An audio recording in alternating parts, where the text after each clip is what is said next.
muhojirlarni go'yoki qamab qo'yibdi. Ya'ni shunaqa gaplar chiqdi-da. Alhamdulillah, ya'ni nizom yiqildi. Bir marhala ya'ni o'tildi. Misol uchun oldin Rus, Eron toshib olib chiqib ketardi bu yerdan. Hali hech qanaqa nimasiz. Misol uchun O'zbekistonda gazni qanday olib chiqib ketardi? Xuddi shunday bu yerdan olib chiqib ketardi. Bu yerda katta investitsiya kirgizdi Qatar va Saudiyani ham o'zining manfaatlari bor, u ham investitsiya kirgizdi. Yoki boshqa mintaqadagi davlatlar, Isroil, Turkiya, boshqalar bo'lsin, hech kim kutmagandi bu narsani. Hech kim ishonmagandi ham bunga. Baribir o'ylardik-da. Misol uchun men o'ylardimki, Damashqni yoki muslimalarni olib chiqishlikni balki biz ko'rmasak kerak deb o'ylardim-da, lekin ya'ni 21-asrda ham jihod maydonida ham siyosiy maydonda qanday davlatni tiklab ushlab qolamiz va mana shu narsani ustida bosh qotirilib, shuni ustida harakat ketyapti. Hozirgi bizga shu g'ani bo'lib o'tgan hamma qurollar 90-95% ruslar qurollari. ya'ni bu yerda Ahmad Shara chiqib olib unaqa qilamiz desa hamma tap unaqasini ketadigan holat emas. O'zining sho'rosi bor, o'zi o'tiradi, gaplashadi, bir narsa kelishsa chiqadi va u o'tirgan ishda ahli ilmlar, shayxlar bor. Butun ummat yomon gumon qilib boshladi. Sotildi. Kerak bo'lsa, qo'pol bo'lsa ham aytamiz, mana shu oramizda yurgan mujohidlar ham ba'zilari orqasiga qarab ketib yordi-da, bo'ldi, fitnalanib qoldi, Alloh saqlasin. Endi g'arb birinchidan uni bosim ham qilmayapti, chiqarib tashlash haqida. Endi ular ham realistik qaraydi. Suriya armiyasining ichida misol uchun bir qismi bo'lsa, muhojirlar Suriya armiyasining bir qismi bo'lsa, hech qaysi tomondan bir nima deydi, muammo keltirib chiqargan joyi yo'q-da. Xalq bilan kiritishlikda bo'lsin yoki umumiy jang sohasida bo'lsin. Bu yerdagi voqelikni bu yerda yurganlar biladi. Xemitskiy arujalarni ko'rdi. Shu paytda ummatni ma'naviyatini tushirmaslik uchun mujohidlardan bo'lgan patiriyalar ko'rsatilmaydi mediyada. O'zaki qarasanglar ham demokratiya deyishadi, lekin ko'p davlatda demokratiya yo'q. Nima? 8 dekabrda tugab qoldi. Bu 11 kunlik jang bo'ldi deb qaraydi-da, lekin aslida unday emas. Aslida bu jang o'sha 2011-yilda boshlangan. Qalbimizni bir parchasi bo'lgan G'azo ahlini unutmadik inshaalloh. Bismillahirrohmanirrohim. Assalomu alaykum va rahmatullohi va barakatuh aziz birodarlar. Mana kuni kecha Suriyada 2025-yilning 8-dekabri nishonlandi. Bu kunki Suriyada zulm va zo'ravonlikka asoslangan rejimni ag'darilganligiga 1 yil to'ldi va mana bu kun butun Suriya bo'ylab juda ham bir katta xursandchilik bilan kutib olindi va nishonlandi. Va shu kun munosabati bilan biz ham birodarlarimiz bilan Ahmad va Mahdi birodarimiz bilan suhbat o'tkazmoqchi edik. Chunki mana bu 1 yil davomida Suriyada juda ham bir katta ijobiy o'zgarishlar bo'ldi. Va shu bilan birgalikda mana bu 1 yil Suriya uchun, yangi Suriya davlati uchun bir katta bir bosqich bo'ldi desak ham adashmaymiz. Ya'ni bu yil davomida ijtimoiy, siyosiy, iqtisodiy o'zgarishlar bo'ldi. Va aytib o'tganimizdek, mana shu jarayonlar haqida birodarlarimiz bilan suhbatni rejalashtirgan edik. Assalomu alaykum va rahmatullohi va barakatuh. Avvalo Alloh subhanahu va taologa hamd va sanolar, Nabiy sallallohu alayhi va sallamga duru salovatlar bo'lsin. Haqiqatda Abvalid birodarimiz aytib o'tganidek, bu Suriya juda ham strategik tomonlama muhim bo'lganligi uchun va juda ham katta manfaatlar to'qnashgan siyosiy maydon bo'lganligi uchun bu yerda juda ham katta o'zgarishlar va dunyoni haqiqiy bir ko'z oldida katta o'zgarishlar bo'layotganligini o'zimiz ko'rib boryapmiz. Albatta bu 1 yil davomida birinchidan eslatib o'tishimiz kerak bo'lgan narsa, bu futuhatlar faqatgina Robbimizning fazli. Ya'ni Alloh subhanahu va taologa hamd va sanolar bo'lsin. Chunki Allohning yordamisiz bilamizki, mana hech qanday bir qadam ham yurishning imkoni bo'lmas edi. Lekin Allohning fazli marhamati bilan butun boshliq muborak Shom diyorini Robbimiz bizga ochib berdi. Aytib o'tganimizdek, bu yerdagi tarixda ulamolar ham aytgan va hozirda ham ulamolar aytayaptiki, Damashq ochilishligi inshaalloh, ya'ni Baytul Maqdisga qadam. Tarixda ham shunday bo'lib kelgan. Shunday. Ahmad birodarimiz, nima deysiz bu haqida? Bu 1 yil qanday o'tdi? Alhamdulillah, salatu vassalamu ala rasulillah. O'zi bu jang bunaqa tez o'tishi, ya'ni hech kim kutmagandi bu narsani. Ya'ni na nizom bo'lsin, na uni haliflar bo'lsin, Rossiya va Eronga o'xshab yoki boshqa mintaqadagi davlatlar, Isroil, Turkiya, boshqalar bo'lsin, hech kim kutmagandi bu narsani. Hech kim ishonmagandi ham bunga. To'g'risi o'zi bu Idlib mintaqasidagi mujohidlarni qanaqa kuchga ega yoki biron narsaga erisha olish haqida unaqa bir ya'ni nimasi bo'lmagan. taassuroti bo'lmagan. Taassuroti bo'lmagan. Keyin ko'pincha o'zi Suriya xalqini ham unaqa umidi ham bo'lmagan-da. Shunday. O'z mujohidlar ham boshida shu unaqa darajada rejasi ham bo'lmagan, ya'ni. Oshib borsa, Halabgacha borsa edi. Oshib borsa, Halab hammani bir chekkasini olib, ya'ni nima qilish edi, lekin Alloh taolo 6 oy o'zi Halabga tayyorgarlik deydi. Ya'ni 6 oy jang qilishimiz mumkin deb turib boshlangan aytib o'tganingiz. Shunday. Lekin Alloh taolo osonlashtirib berdi. Endi bizdan Alloh taologa bir shu bizga buyurilgan sabablarni qilish va tavakkul qilish, u yog'ini Alloh taolo o'zi osonlashtirib beradi. Shunday. Shunday bo'lib hamma ko'rdi, butun dunyo ko'rdi, ya'ni alhamdulillah. Shu yerda suhbatni ochiqroq boshlasak, futuhotdan keyin har xil tuhmatlar, har xil bir bo'xtonlar mujohidlarga yog'dirilyapti. Ulardan eng kattasi muhojirlarni go'yoki qamab qo'yibdi. Ya'ni shunaqa gaplar chiqdi-da. O'zi haligi mashhur gap bor-u, barcha nasihatchi, barcha maslahat beruvchisini maslahatini olaverma, chunki odam alayhissalom ham maslahatchisi shayton bo'lgan deydi-yu. Ya'ni har qanday odamlarning maslahati olinmaydi-da. Shunga men shu yerda mana Abu Ali anchadan beri ko'rinmayapti, juda ko'pchilik so'raydi. Nima gaplar o'zi Abu Ali, nima bo'lyapti? Nima unaqa mavzular ko'tarilyapti? Nimaga videolarda ko'rinmay qo'ydi? Suhbat shundan boshlaylik. Avvalo bu masalalar bugun ko'tarilgan masala emas. Bugungi kunda Suriya boshqa bir podkastlarda ham yoki bir efirlarimizda ham gapirib o'tdik. Suriya masalasi juda ham katta bir masala bo'ldiki, butun dunyo uchun. Bu o'zi kichkina davlat bo'lgan bo'lishi mumkin, lekin bu yerdagi tarixdan qaragan bo'lsak ham, yaqin tarixda ham ko'p hokimiyat to'ntarishlari bo'ldi. Ko'p davlatlarda bitta partiyani o'rniga boshqasi keldi, bitta boshqa o'rniga boshqasi keldi, lekin Suriyada bo'lgan o'zgarish bu butun dunyoni, ya'ni kerak bo'lsa butun dunyodagi tog'utlarni, nima aytganda, taxtini, arshini silkitib qo'ydi-da, normani silkitib qo'ydi. Nima uchun? Bu Suriyadagi oddiy qo'zg'olonchilar davlatni ag'dardi. Ag'dargandan keyin, misol uchun oldin Rus, Eron toshib olib chiqib ketardi bu yerdan. Hali hech qanaqa nimasiz. Misol uchun O'zbekistonda gazni qanday olib chiqib ketardi, xuddi shunday bu yerdan olib chiqib ketardi. Xalq hech qanaqa manfaatlanmaydi. Xuddiki Qaddafiga ham qaragan bo'lsangiz, Qaddafi birinchi hokimiyatga kelgan paytda xuddi shu narsani tiklaganda, ya'ni davlatlarni qo'lini olgan. Nimadan? O'zini davlatidan, o'zini bizga tegishli bo'lgan narsa bizga tegishli. Boshqa davlatlarga aloqasi yo'q degan narsa bo'lganda, bu muammo hozirgacha boshqa davlatlarda ham bor. Bizning Markaziy Osiyo davlatlarida ham qarasanglar, bittasi tillo kon bitta davlat qo'lida, yana bitta konlar boshqa bir davlatning qo'lida. Ya'ni mana shu holatdan inqilob qilib turib, xalq haqiqatan o'zini irodasi, o'zini kuchi bilan ag'darib, bir zolimni ag'dargandan keyin boshqalar ham qo'rqib qoldi bu narsadan. Chunki bu yerga hamma Ahmad birodarimiz aytganda ishonchsizlik bilan qarardi. Hattoki lekin munofiqlar Handoq kunida o'zi hojatxonaga zo'rg'a chiqib kelyapsizlar, Rum va Fors fath qilishlarga kim qo'yibdi degan gap xuddi shunday bizga gap aytilar edi. Lekin mana bu narsa xalqning irodasidan kelib chiqqan bir katta bir quvvat, Alloh taoloning fazli bilan mana bunday zolimlarni ag'dargandan keyin butun dunyo qo'rqib ketdi. Ya'ni chunki butun dunyoning siyosati doim hokimiyatlar ag'darilsa ham har doim o'sha butun dunyoning siyosatiga aralashib turadigan odamlarni oqimi bo'yicha nima bo'lardi-da, nima deydi? Haligi bir rasm ham chiqqan-ku, bitta haykalni ag'darsa ikkinchisi chiqib qoladi. Xuddi shunaqa edi. Lekin bu yerda bo'lgan o'zgarish bu hammasini sindirib tashladi-da. Ularni tili bilan aytganda haqiqiy revolyutsiya bu. Ha, haqiqiy revolyutsiya. Ya'ni o'zgartirdi. Shu narsadan qo'rqib qolgandan keyin bu yerda har qanday nimalarni, nima deydi? Endi men zo'r odam olib kelganimga rozi bo'lib qo'yasizlar.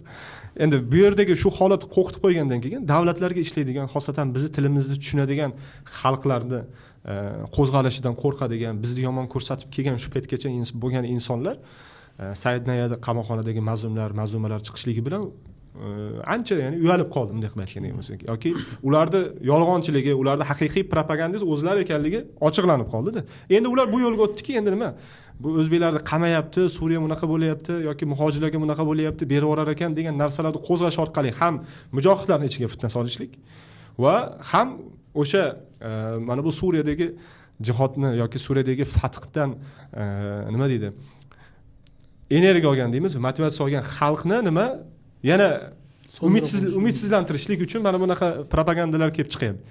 Shuning uchun birodarlarimiz ham, ya'ni bizni kuzatadigan birodarlarimiz ham sodda emas. Ya'ni bir ko'pchilikga aloqalashdik, boshqa ham qildik, lekin bu narsa albatta yolg'on. Bu narsaga endi ishonib o'tirmaslik kerak. Albatta endi asosiy mavzuga qaytadigan bo'lsak, doim ko'pchilikni ko'zi bilan qaraydigan bo'lsak, mana bu oxiri o'tgan fath bu 11 kun ichida 27-noyabrda boshlanib, nima 8 dekabrda tugab qoldi. Bu 11 kunlik jang bo'ldi deb qaraydi-da. Lekin aslida unday emas. Aslida bu jang o'sha 2011-yilda boshlangan.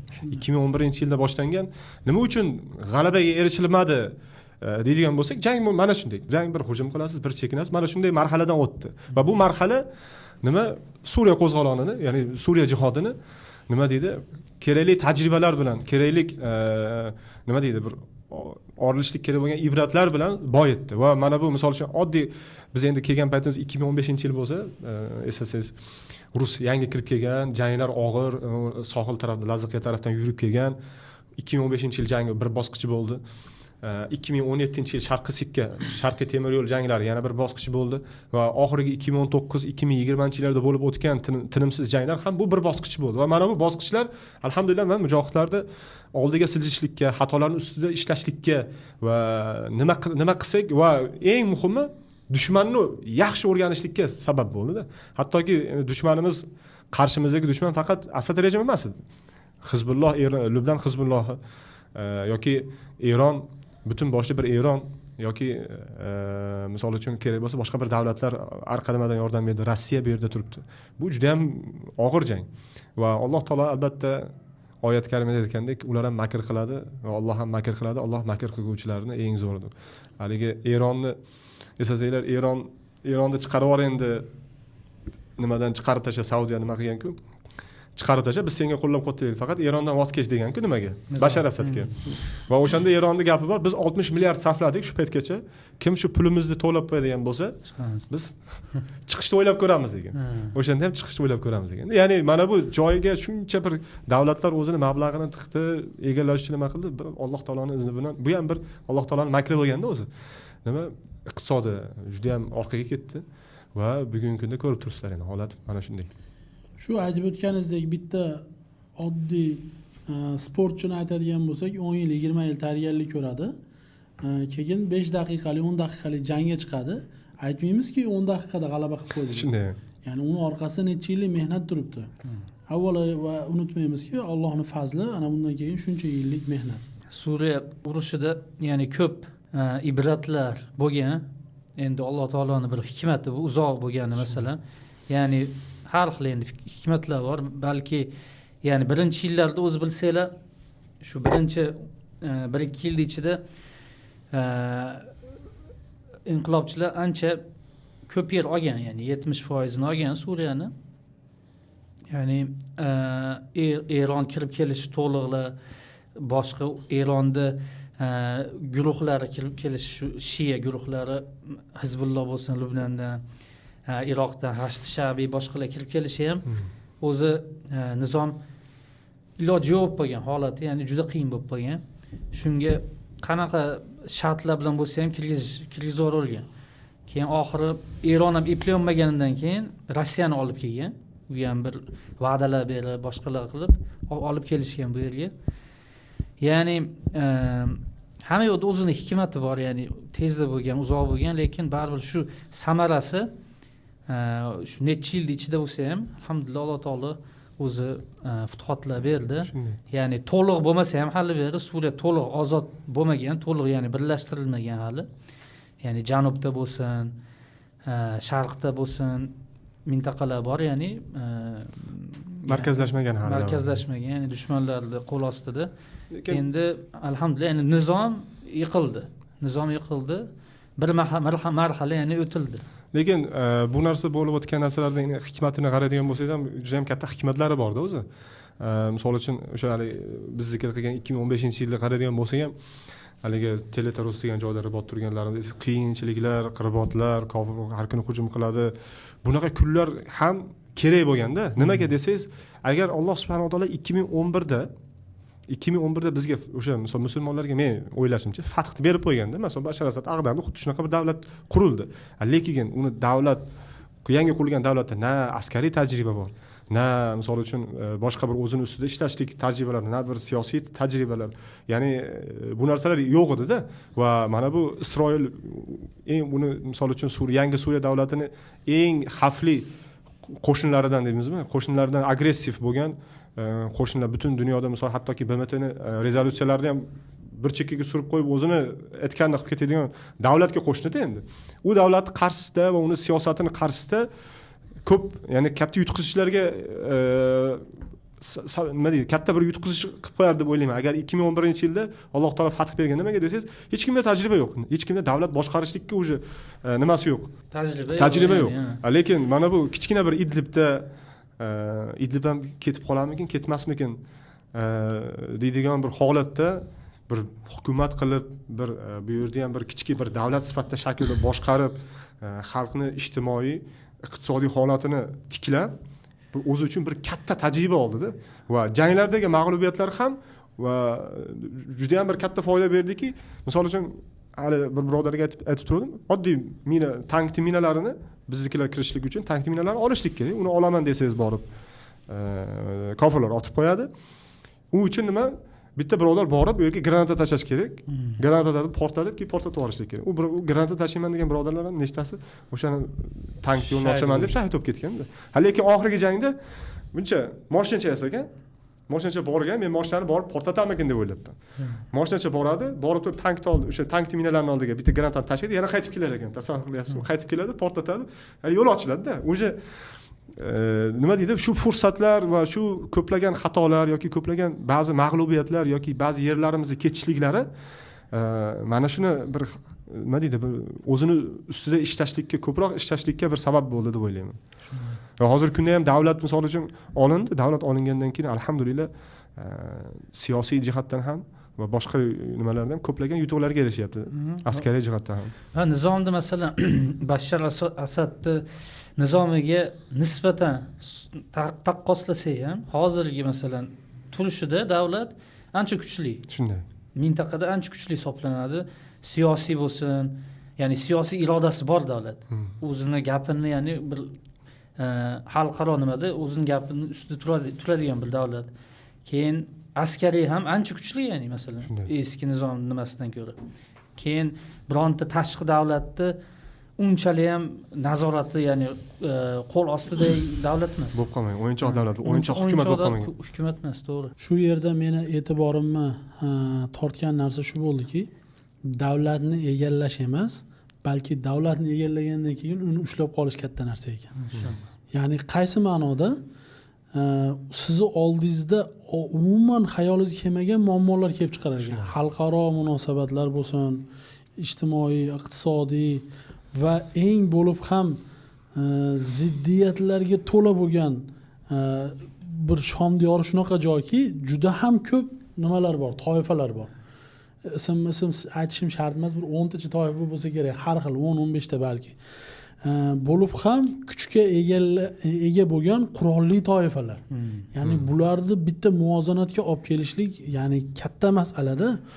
Mana bu Shom boshqa joylarga umuman o'xshamaydi. Masalan, aytaylik, Afg'oniston fathi bo'ldi. U yerda 90-95% ahli sunnada, shiyalar juda ham oz. Quvvati ham yo'q bo'lsa ham. Alaviy duruzlar bilmayman, u yerda yo'q bo'lsa kerak. Nasoro ham yo'q. Endi mana Ikhvanul Muslimin Misrda g'alabaga erishdi, davlatni oldi qaysidir ma'noda, lekin siyosiy yurishlari bo'ldimi, ya'ni Alloh taoloning hikmatlari bu keyingi kelgan tohut olib qo'ydi-da. Ya'ni undan davlatni olishlik bilan uni ushlab qolishlik boshqa masala narsa ekanda. Ya'ni shunga aytamanki, bu yerda Shom diyorida ya'ni aql bovar qilmaydigan juda ham katta siyosatlar ketyapti va manfaatlar to'qnashuvi. Endi aytaylik, mana futuhotdan oldingi qiyinchiliklarni ozroq zikr qilib o'tdik.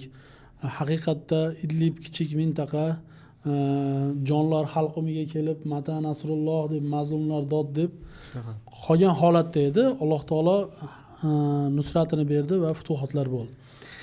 Endi shu o'rinda futuhotlar vaqtidagi holatlarni gapirib o'tsak, men bir yaqinda qiziq faktni eshitib qoldim, avval eshitmagan edim.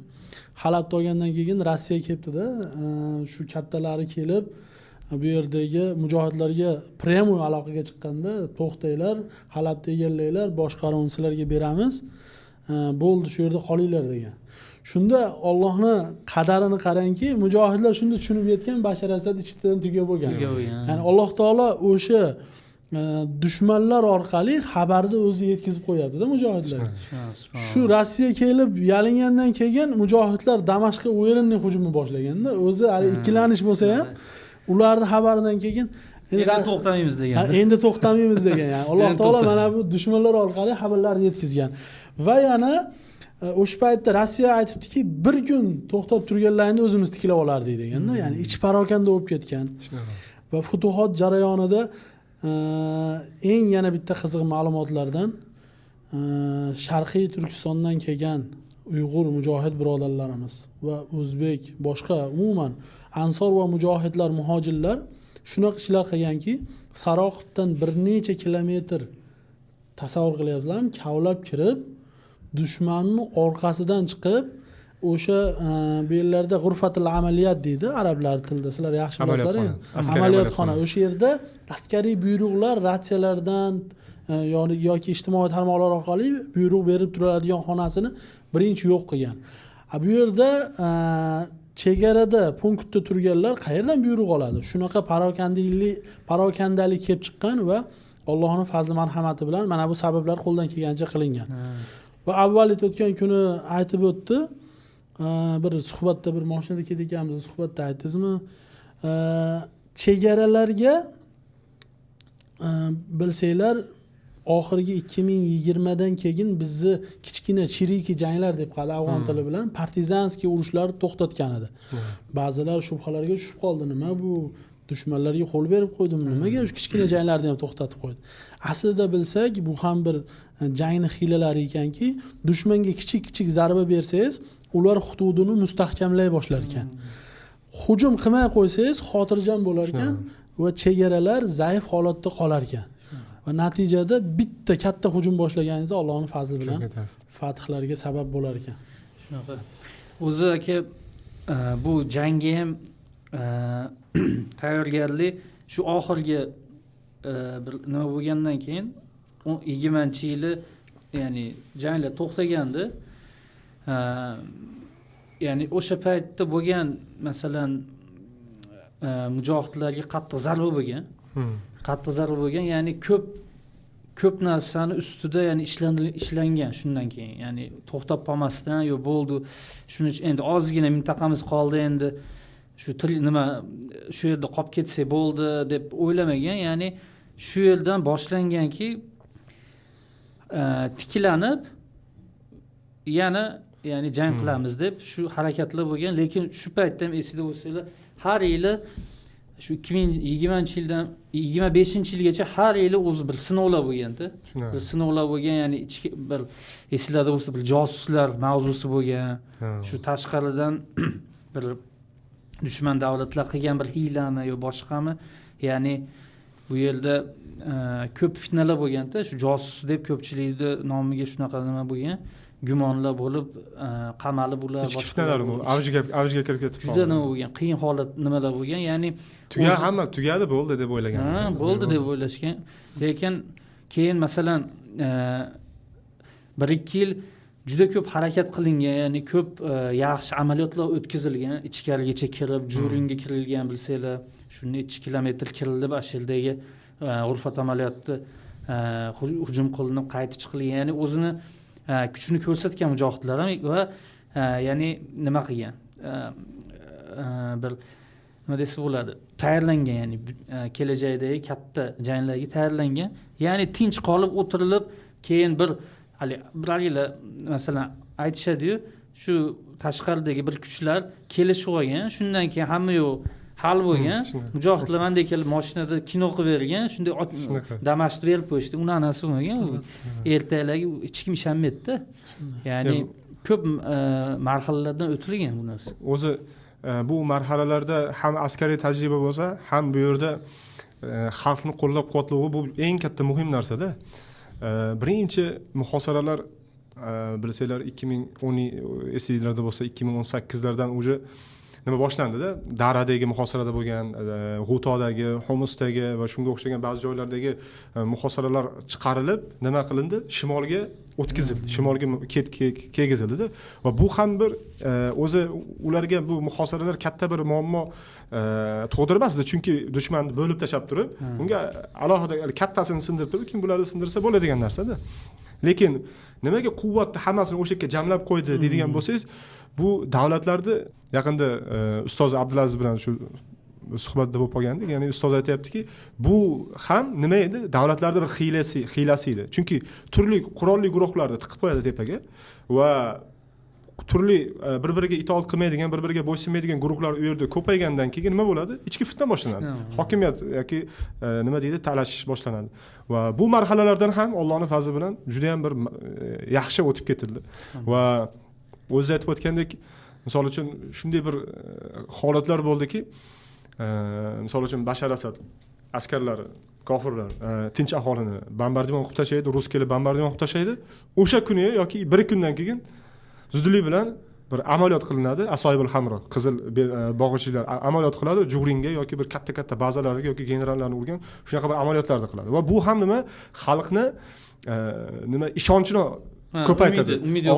Oldin e'tibor bersanglar, ko'pchilik qo'rqardi nima? Bashar bir ertaga keladi baribir. Bashar baribir keladi, baribir bir kun qiyin bo'ladi, baribir bu yerlarni bosib oladi degan qo'rquvda yashaganda xalq. Va lekin bunaqa amaliyotlar kuchayishligi va undan tashqari bu yerdagi misol uchun amniy ichki ishlar misol uchun masalalari, o'g'irliklar sodir bo'lsa uni tezda hal qilishlik, xalqning molini, mulkini, jonini himoya qilishlik va ularga nima deydi, ko'proq imkoniyat qilib berishlik, nimalar shunaqa bir marhalalar bilan xalqni eng asosiy narsa o'zi nima? Misol uchun partizan jangida ham biz ham bir o'sha masalamiz o'zi bir partizan jangida bunday qarasangiz.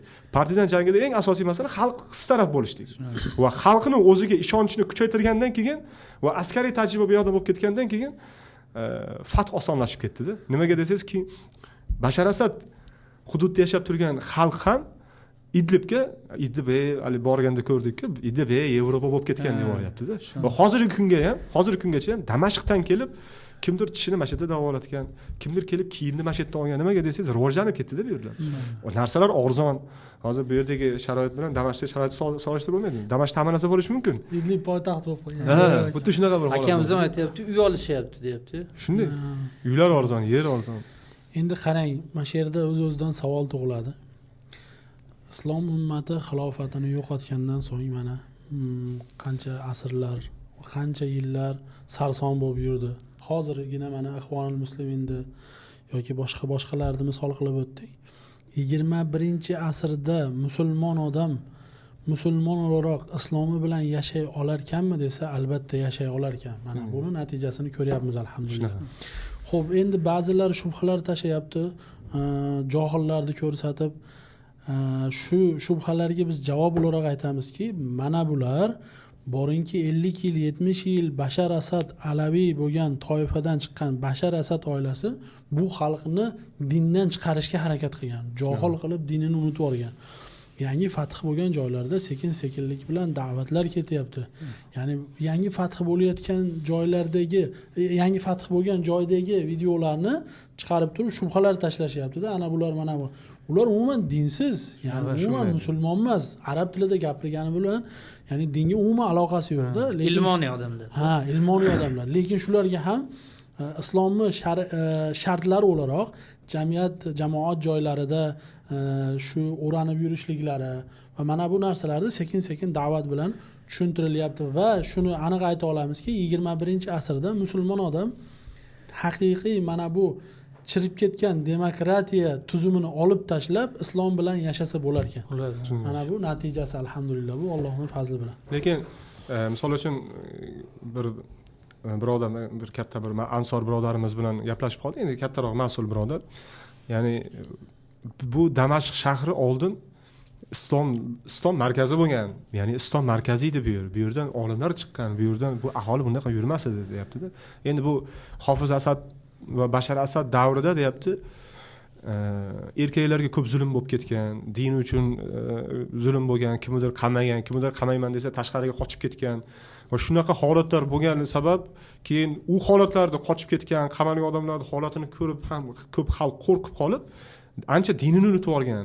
Keyin shuni ta'sirida ayollar ko'chaga chiqishni boshladi bizda deyapti. Ayollar ya'ni o'sha davrlarda ayollar chiqib eri yo'q, eri qamalgan, eri nimaga chiqib ketgan, qochib chiqib ketgan. Masalan, hozirgi kunda ham millionlagan odamlar nimada-da, ya'ni qochqinlikda yuribdi. Endi mana fath bo'lgandan keyin hammasi sekin-sekin vatanlariga qaytib kelyapti.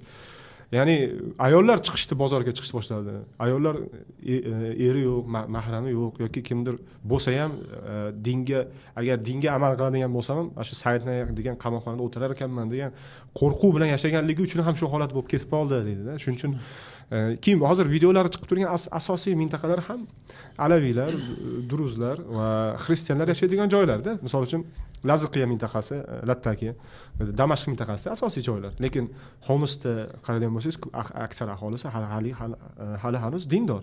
Va hammani ham qaraydigan bo'lsangiz, ko'pi ya'ni ancha o'zini holatini saqlab qolganda. Shunaqa vaqt kerak, endi vaqt kerak bu narsa. Chunki masalan, o'zinglar ham eslaysizlar, Idlib mintaqasi ozod bo'lganda, masalan men shu mintaqalar, Dalkush mintaqalari, boshqalar bor. Shedagi odamlar ham aytganda, u hali erta deganda, ya'ni endi fath bo'lgandan keyin hali erta degan. Biz Dalkush bu mintaqalar, salqin boshqa mintaqalar ozod bo'lganda, bu yerda yarimi shu ochiq sochiq yurardi. Shu sunniy bo'lsa ham, lekin ochiq sochiq yuradigan odamlar edi degan. Vaqt bilan, hikmat bilan, da'vat bilan o'zgaradi. Endi majburlab nima qilishga ham hozir imkoniyat yo'q o'zi, bilasizlar. Ya'ni tamkin degan narsa yo'q o'zi. Keyin o'zi endi siz kuch bilan hukumat qo'lga oldingiz. Hozir hammani boshiga yana nimani olib kelsangiz, ular ikkinchi bashar keldi deydi. Shunday.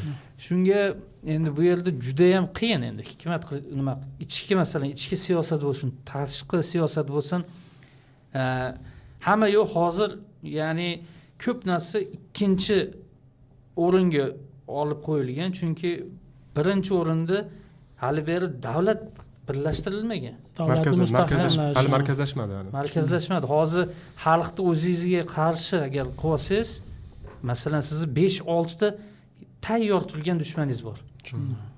Isroil bo'lsin, Suhyoniylar, ya'ni Druzlar bo'lsin, ularda ya'ni nimasi, malaylari, kurdlar bo'lsin, bu yoqda alaviylar ham juda ko'p, ya'ni nizomdan qolgan, Lubnanning ichida yurganlar, Lubnanning o'zidagi Hizbulloh ham, ya'ni Hizbulloh Isroil bilan urushdan keyin, urush bo'lgan yaqinda, urushdan keyin tiklab oldi, kuchini tiklab oldi degan nimalar bor. Ya'ni bir tarafdan biz endi Suriyani ozod qilganimizdan keyin bu shiyalarning nimasi kesilib qoldi, ya'ni Erondan, Iroqdan Lubnanga boradigan yordam yo'li ya'ni kesilib qolgan, lekin shu ichki imkoniyatlar bilan Lubnan Hizbulloh o'zini tiklab olgan.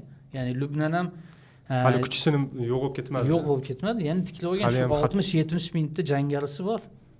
Va davlatning taqriban yarmini boshqaradigan bir kuchda. Bizdan bo'lgan bitta noto'g'ri qadamni kutib o'tiribdi-da. Endi futuhotgacha bo'lgan qiyinchiliklarni va futuhot jarayonini zikr qilib o'tgan bo'ldik. Futuhotdan keyingi xursandchiliklar, masalan, ummatni qalbiga kelgan bir xush xabarlar, shu haqida gaplashsak, masalan, bunga misol o'laroq oddiy Saidna qamoqxonasi, qancha mazlumlar ozod bo'ldi.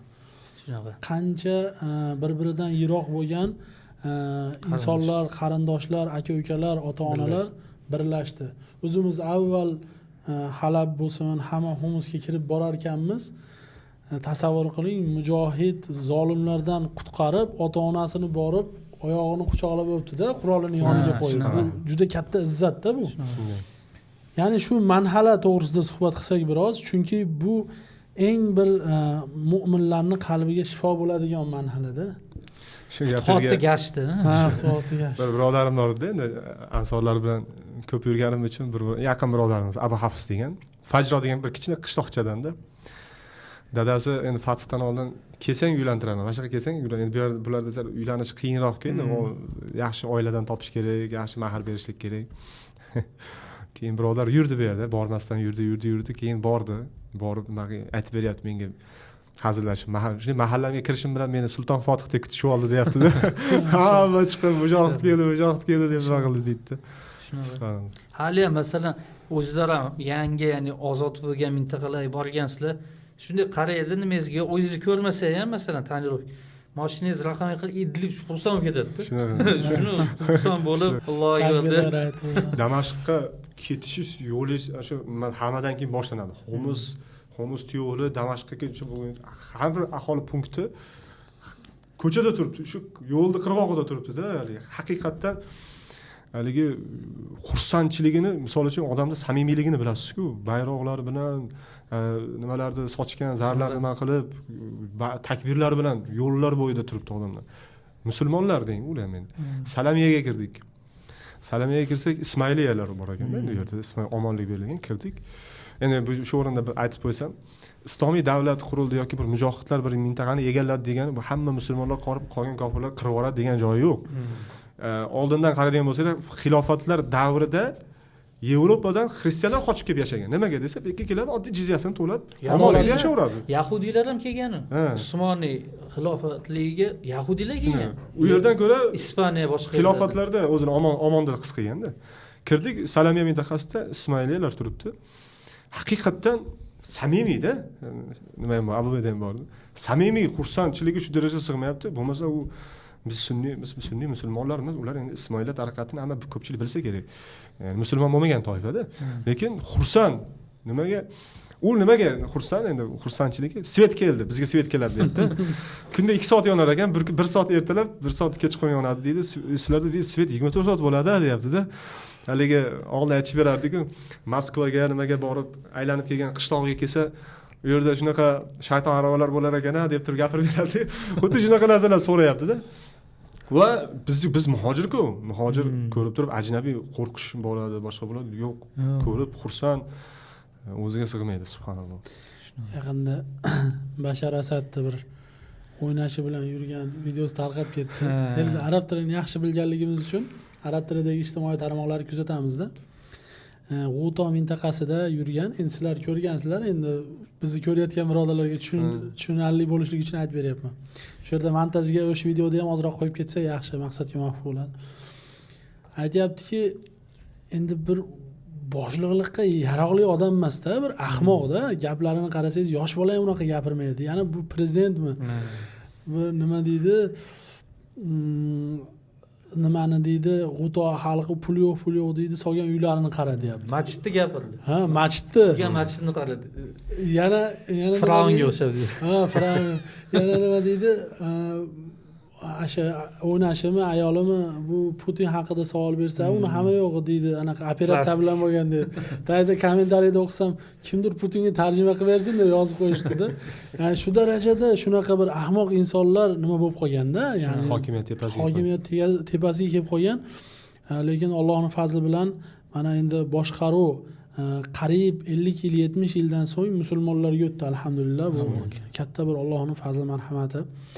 Va shu yerda aytib o'taman, yaqinda bir hammamiz tanigan Javloniy Ahmad Shara otasidan intervyu olishyapti Damashqda. Mana shu 8-dekabr kuni. O'g'li haqida nima deya olasiz desa, men kichik farzandim, ko'p gaplashmaganman u bilan deyapti-da. Bu bilan nima demoqchiman? Yusuf alayhissalom yoshligidan akalari quduqqa tashladi.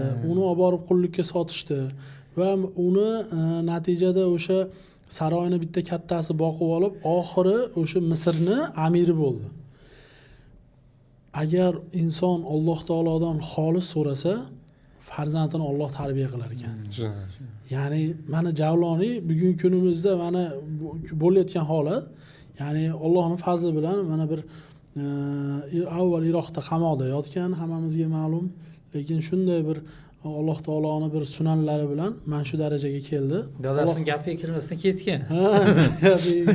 Ota-onasining duosini olib o'tirmagan deb qo'y. Bu fathda eng katta xursandchiliklardir. Ya'ni birinchi misol uchun jihod maydonlariga kelishimizga sabab bo'lgan Zabadanidagi misol uchun haligi Madoya Zabadanidagi ochliklar, u yerdagi bir qamal holat, odamlar hatto barg, hattoki mushuklarda ham yegan jarayonlari, Saidnaya qamoqxonasiga o'xshagan qamoqxonalardagi opa-singillarimizni tajovuz bo'lishligi, ya'ni umumiy bir og'ir holatlar bizni bu yerga olib keldi va biz Alloh subhanahu va taologa cheksiz hamd aytishimiz kerak. Alloh taolo bizni mana shu tirik holatimizni men o'ylardim biz ko'rmasak kerak deb baribir o'ylardik-da. Misol uchun men o'ylardimki Damashqda yoki muslimalarda olib chiqishlikni balki biz ko'rmasak kerak deb o'ylardim-da, lekin Alloh taolo albatta Karim zot nusrat berdi. Xuddi shu biz duo qilgan va xuddi shu niyatda kelgan amallarimiz amalga oshdi-da. Mazlumlar misol uchun qamoqxonadan Saidnayadan qanaqa chiqib kelganliklarini ko'rdik. Qanaqa bir asirlarda ozod bo'lgan hamma uyiga qarab haligi aytadiku, jannatga kirgan paytda jannatni hech kim bilmaydi, lekin hamma o'zini yeriga xuddi uyiga ketgandek ketadi deydi-ku. Jumadan chiqib qana tarqab ketadi. Xuddi shunaqa 20 yillab, 30 yillab, hattoki meni Saddam Husaynda askari olib chiqdi qamoqdan degan chollar ham qamoqdan chiqib hamma uyiga qarab ketyapti. Hamma uyiga qarab ketyapti. Endi bilmayman, borib u yerdan qidirgan odamni topadimi, topmaydimi. Lekin mana shunday bir zulm holatda yotgan asirlar chiqib keldi. Bu menimcha har bir mujohid, endi mujohid, lekin har bir mo'minda mujohid bo'lmagan demoqchiman-da. Orzusidagi, balki butun dunyo hayoti bo'yicha so'raydigan eng katta orzulardan bittasini Alloh taolo bizga ko'rsatdi-da va bizni mana shu narsani ustida mujohidlardan qilib qo'ydi. Bu albatta bu eng katta buyuk narsa. Nima deydi? Mazlumlarni qamoqxonadan olib chiqishlik. Va undan tashqari mana bu qatag'onda bo'lgan deydimi bizning tilda? Haligi quloq qilib olgan deydi-ku. Mana shunaqa bo'lib, qochqin bo'lib Yevropalarda xorlanib, misol uchun Turkiyalarda xorlanib, misol uchun o'zingizlar ham ko'rgan bo'lsanglar, Turkiya ko'p siyosiy jihatdan ishlatdi-da, ya'ni qochqinlar Yevropaga qo'yib yuborgan, o'shalar mana endi sekin-sekinlik bilan bugun misol uchun statistikada ko'rib qoldim, Turkiyadan o'zi deyarli 1 millionga yaqin odam kirib keldi. Va Turkiya ham imkoniyat yaratib berdi, 3 marta kirib chiqishlik. Keladi, uydagi sharoitini ko'radi, yana Turkiyaga boradi, ishlaydi, yana qaytib keladi. Shu sharoitni imkoniyat qilib bergan. Ya'ni aytmoqchi bo'lgan narsam, qochqinlar o'z uyiga qaytib keldi. Mana yerda haymalarda eslasanglar, yomg'irlar, jalalarda bu bizda haymamiz oqib ketdi. Fond birodarlar ishlaydi-ku, ko'ramiz, boshqa qilamiz. Ularga bir siqilasizmi? Ularga bir asiralarga qarab bir siqilasiz. Tashqaridagi xor bo'lib ketgan Suriyaliklarga qarab bir siqilasiz. Hammasi mana amalga oshdi. Hamma o'zini uyiga qaytdi. Asiralar qamoqxonadan chiqdi. Va bu menimcha nafaqat 1 yil, 2 yil, 3 yil ichida, balki butun umr davomida inson unutmaydigan bir hodisalardir. Aytganingizdek, aytib o'tganingizdek, ana bu malomatchilar jihod deysan dedi-yu, oddiy xalq ham jihodda natijasi shunaqa mazlumlarni qutqarsa bo'lar ekan-da degan nima kelib qoldi-da. Ya'ni bu katta narsa. Ya'ni bu Allohning shunday fazli bo'ldiki, hatto butun dunyo tan olyapti. Bashar Asad Saidnaya qamoqxonasini ko'rib haqiqatdan bular nima ekan? Ya'ni haqiqatdan zolim ekan. Endi kimligini aytib o'ta olmaymiz. Biz mana shu faoliyatda yurar ekanmiz, bloger birodarlarimizga o'zimizni O'rta Osiyo xalqlaridan butun jurnalistlar aloqaga chiqdi-da. Nimaga? Ularda ham ko'zlari ochilib ketdi. Haqiqatda Saidnayani ko'rishdida, bu haqiqatda zolim ekan-ku. Oddiy xalqni ham ko'zini ochib olishga bu Allohning rahmati bo'ldi-da o'zi. Va undan tashqari bugun alhamdulillah endi davlat shunaqa bir o'zini 1 yil davomida katta bir nima deydi, qattiq qiyin jarayonlarni bosib o'tdi va meni qarashimda juda ham muvaffaqiyatli bosib o'tdi deb o'ylayman. Endi sizlarning fikrlaringizni hozir bilamiz. Ya'ni diplomatik aloqalar, iqtisodiy holatlar haqida. Shunga nima deysiz, Mahdi aka? Endi bu idora sohasi bo'yicha, iqtisod sohasi bo'yicha tajribangiz bor. Bu sohada ko'p yillar davomida o'zingiz faoliyat yuritgansiz. Albatta, boya ta'kidlab o'tganimizdek, Shom juda ham strategik joy va manfaatlar to'qnashgan joy. Qaysi ma'noda? Qatar katta investitsiya kirgizdi. Futuhatlardan keyin Qatar muborak Shom diyori orqali o'z gazlarini Yevropaga sota olmayapti. Bashar Asad to'sib turuvdi. Uni ittifoqdoshi Rossiya to'sib turuvdi. Rossiya, Eron. Ularga yo'l ochildi. Unga milliard sarflasa ham yutqazmaydi. Nimaga? Gaz quvurlarini yotqizadi va Yevropaga o'zining gazini sotadi. Ya'ni manfaatlar to'qnashi natijasida katta siyosiy maydonda bu yerda katta investitsiya kirgizdi Qatar va Saudiyani ham o'zining manfaatlari bor, u ham investitsiya kirgizdi. muhimi mana bu ko'p yillarda to'kilgan davlat tezlik bilan rivojlanib boryapti va katta yutuqlar bo'lyapti. Endi bu yerda tarixda bir juda ham katta ixtilofli narsa bor. Hajjoj bilan Abdulloh ibn Zubayrmi Makkada turib Hajjoj kelib Makkani bombardimon qilganda, endi Hajjoj to'g'risida ulamolar juda katta ixtilof bor. Kimdir kofir deydi, kimdir johil deydi.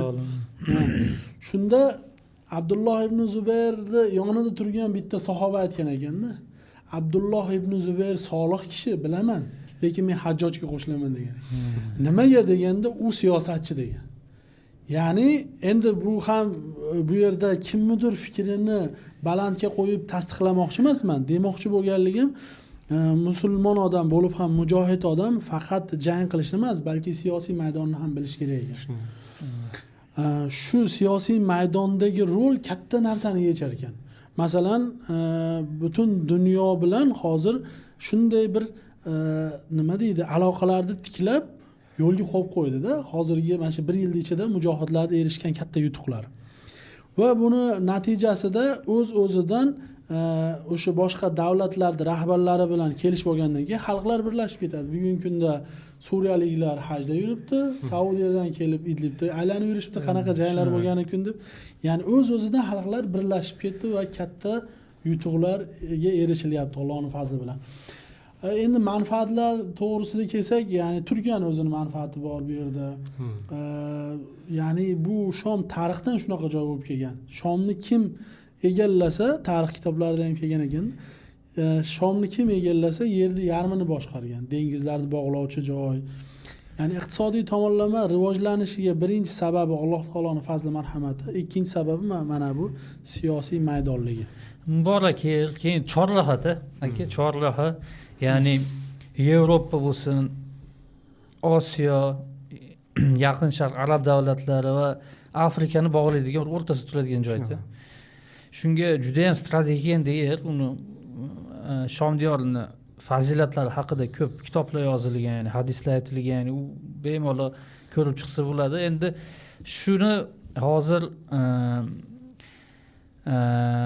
yaxshi ya'ni erishilgan nimalar gapiradigan bo'lsak, har bir yo'nalishda hech kim, ya'ni qanday nizom qulashini 11 kunda qulashini hech kim kutmagan bo'lsa, bu 1 yil ichida bunchalik yutuqlar erishishni ham ko'pchilik kutmagan masalan.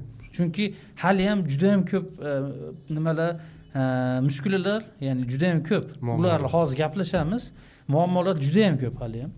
Lekin shunga qaramasdan Alloh taolo ham ochib beryapti. Ko'p narsa, ya'ni kutilmagan holatda Alloh taolo bu masalan bu yerdagi hukumatdagilar bo'lsin, kim ya'ni nizomni qulatganlar bo'lsin, shularga boshqa bir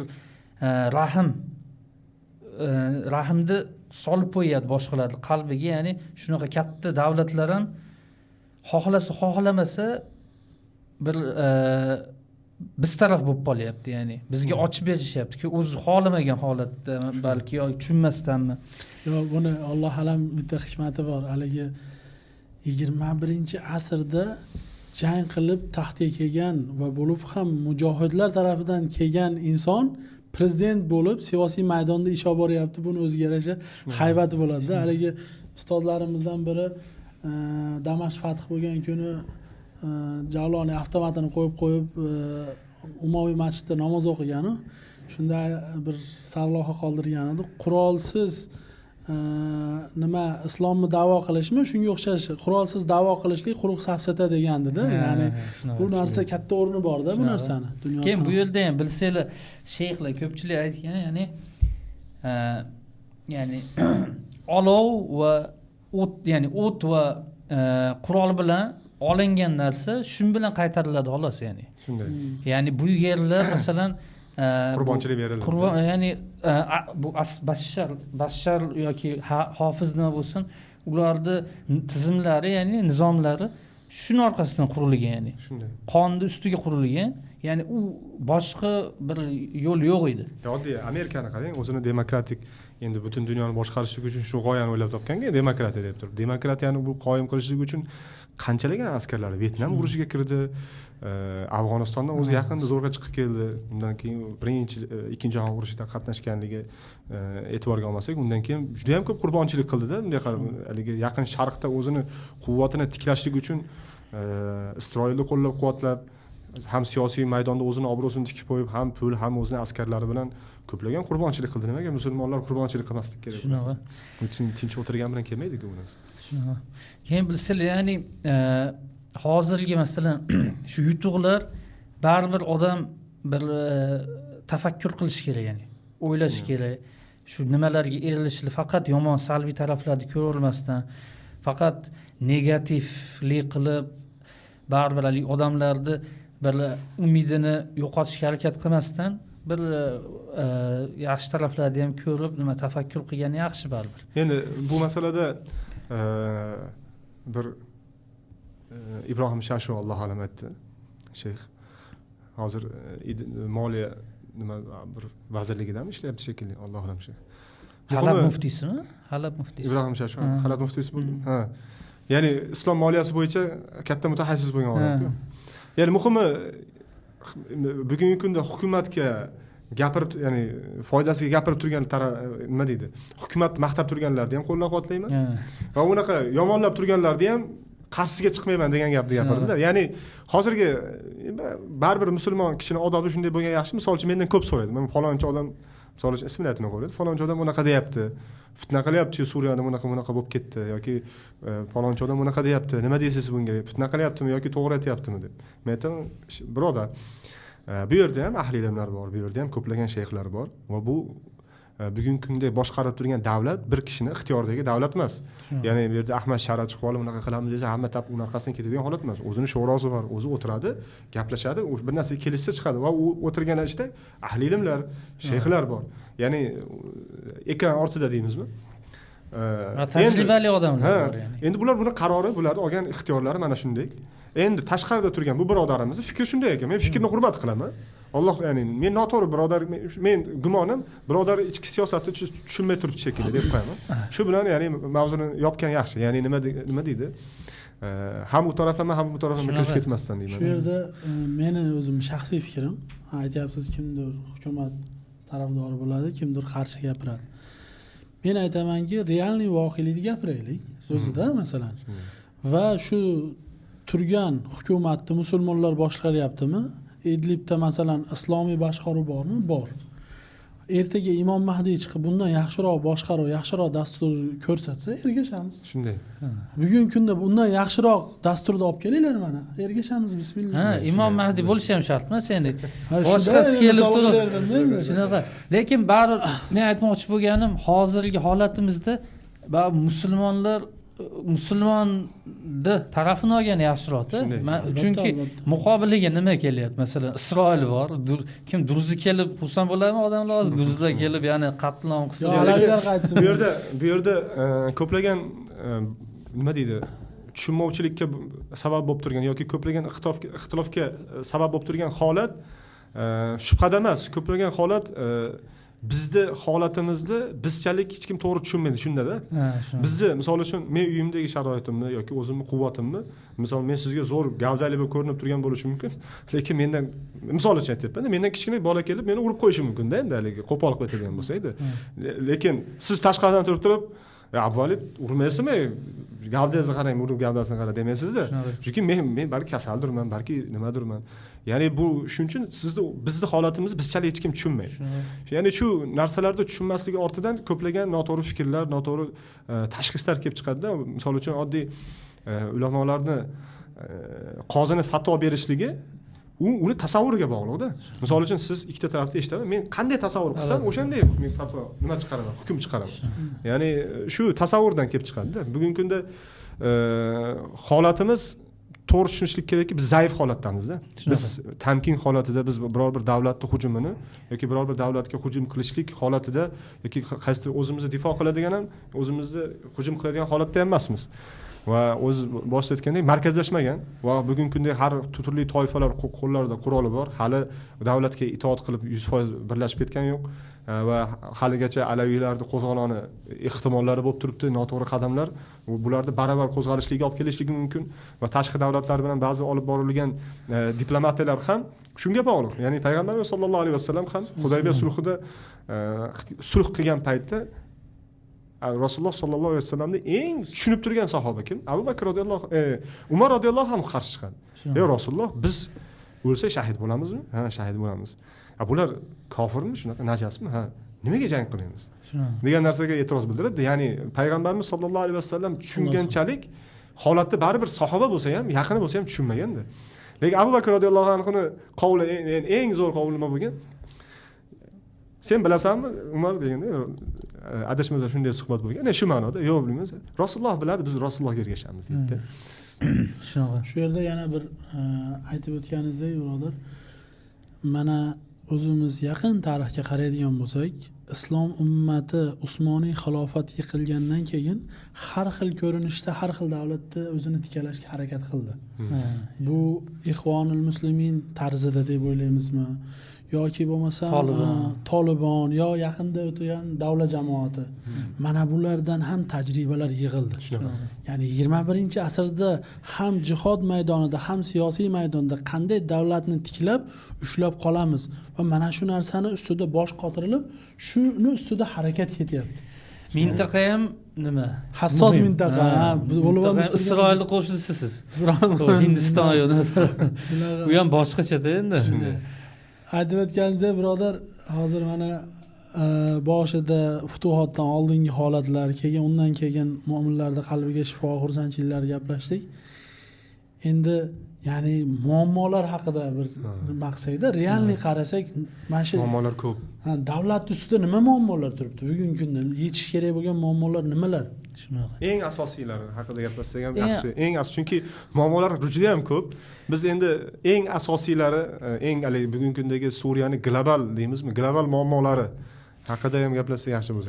Akalar, endi eng asosiylaridan biri shu, Alloh alam, hali beri ya'ni yaxlitlik to'liq qo'lda emas, davlat qo'lda emas. Bu narsa juda ham katta rol o'ynaydi, ya'ni siyosatda, ichki siyosat bo'lsa, tashqi siyosat, tashqaridagi davlatlar sizni qabul qilishi, investorlar kirishi, ya'ni davlatlar siz bilan iqtisodiy aloqalarni yaxshilashi, ya'ni hamma yoqqa bog'liq, ya'ni sizni qanchalik jiddiy ko'rishi, atrofingizdagi dushmanlaringiz bor. Dushman, masalan, jamoat, davlatlar bo'lsin, jamoatlar bo'lsin.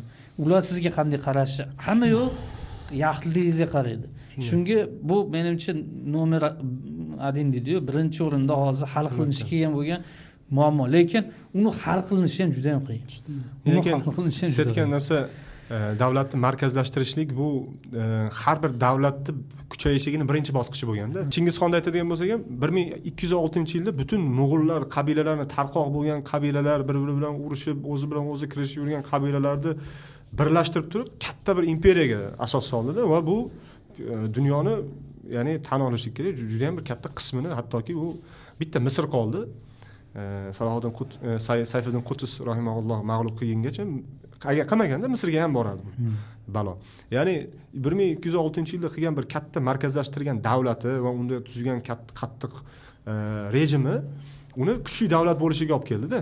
Va xuddi shunday Salohiddin Ayyubiy rahimahullohga ham qaraydigan bo'lsak, Quddus fathigacha ichki nizolarni yo'q qilib, Fotimiylar davlatini tugatib, hattoki misol uchun o'sha paytda Fotimiylarda bilsanglar, xalifa qilib olgan bu yerda Abbosiylarning xalifasi bor. Ikkita xalifa, ya'ni ummat ikkita boshda tagida bo'lib qolganda, endi bitta Fotimiy bo'lsa ham.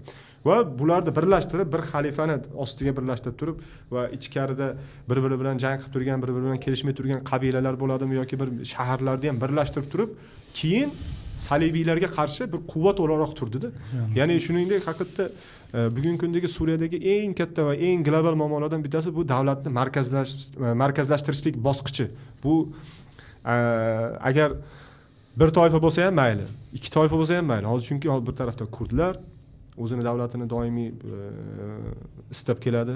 tarafda alaviylar, bir tarafda duruzlar va xuddi shuningdek Isroilni bu yerda bularni moliyalashtirishligi yoki bularga qandaydir yordam berishligini bu siyosiy maydonda qo'llab-quvvatlashligi bu juda ham bir katta global muammolardan.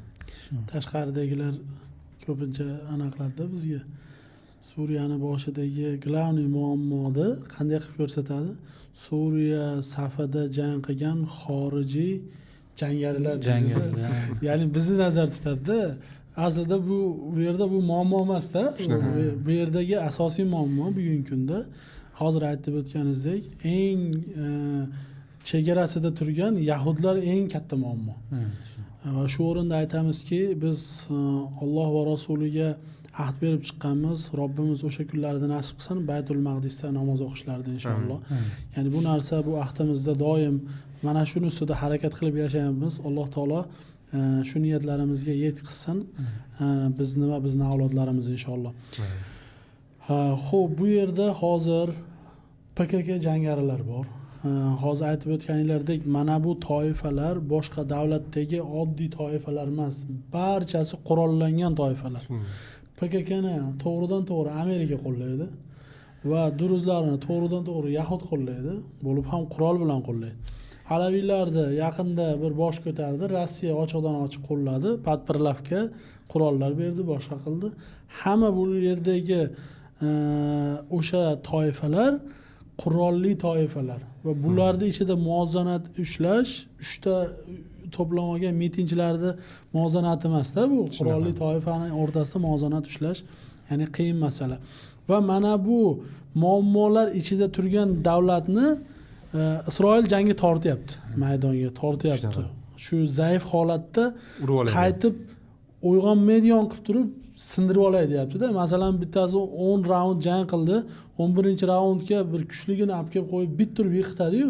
Shuni niyat qilyapti-da, ya'ni. Lekin tiklanib olib, ozgina dam olib, o'ziga kelib olib, xalqning ishonchini, xalqning muhabbatini qozonishlik fursatini olmoqchi bo'lsa, mana bu narsaga fursat bergisi kelmayapti, tinmay jangga tortyapti. Haligacha uzr bo'laman, shu Isroilni nimasida, mavzusida hozir bilsanglar Qaysar sanksiyalari bor. Sezar sunnasi qonuni. Sezar, Qaysar.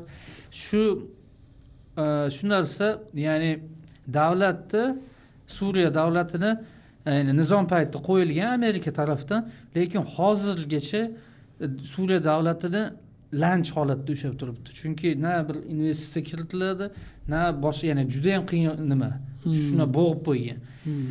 Shu narsani olib tashlanishi ham bir Trump, ya'ni nima qilgan, va'da bergan, shu Saudiya Arabistonda Alloh nima bo'lganda shu va'da bergan, olib tashlaymiz deb. Lekin bilsanglar, Amerika ya'ni bitta odam qo'lda emas. Ya'ni u yerda kengash, kongress bor, keyin nimalar palatasi bor. Ularda nimasidan o'tish kerak, ya'ni. Shunga shu yerdagi hozir mana yaqinda o'qib qoldim.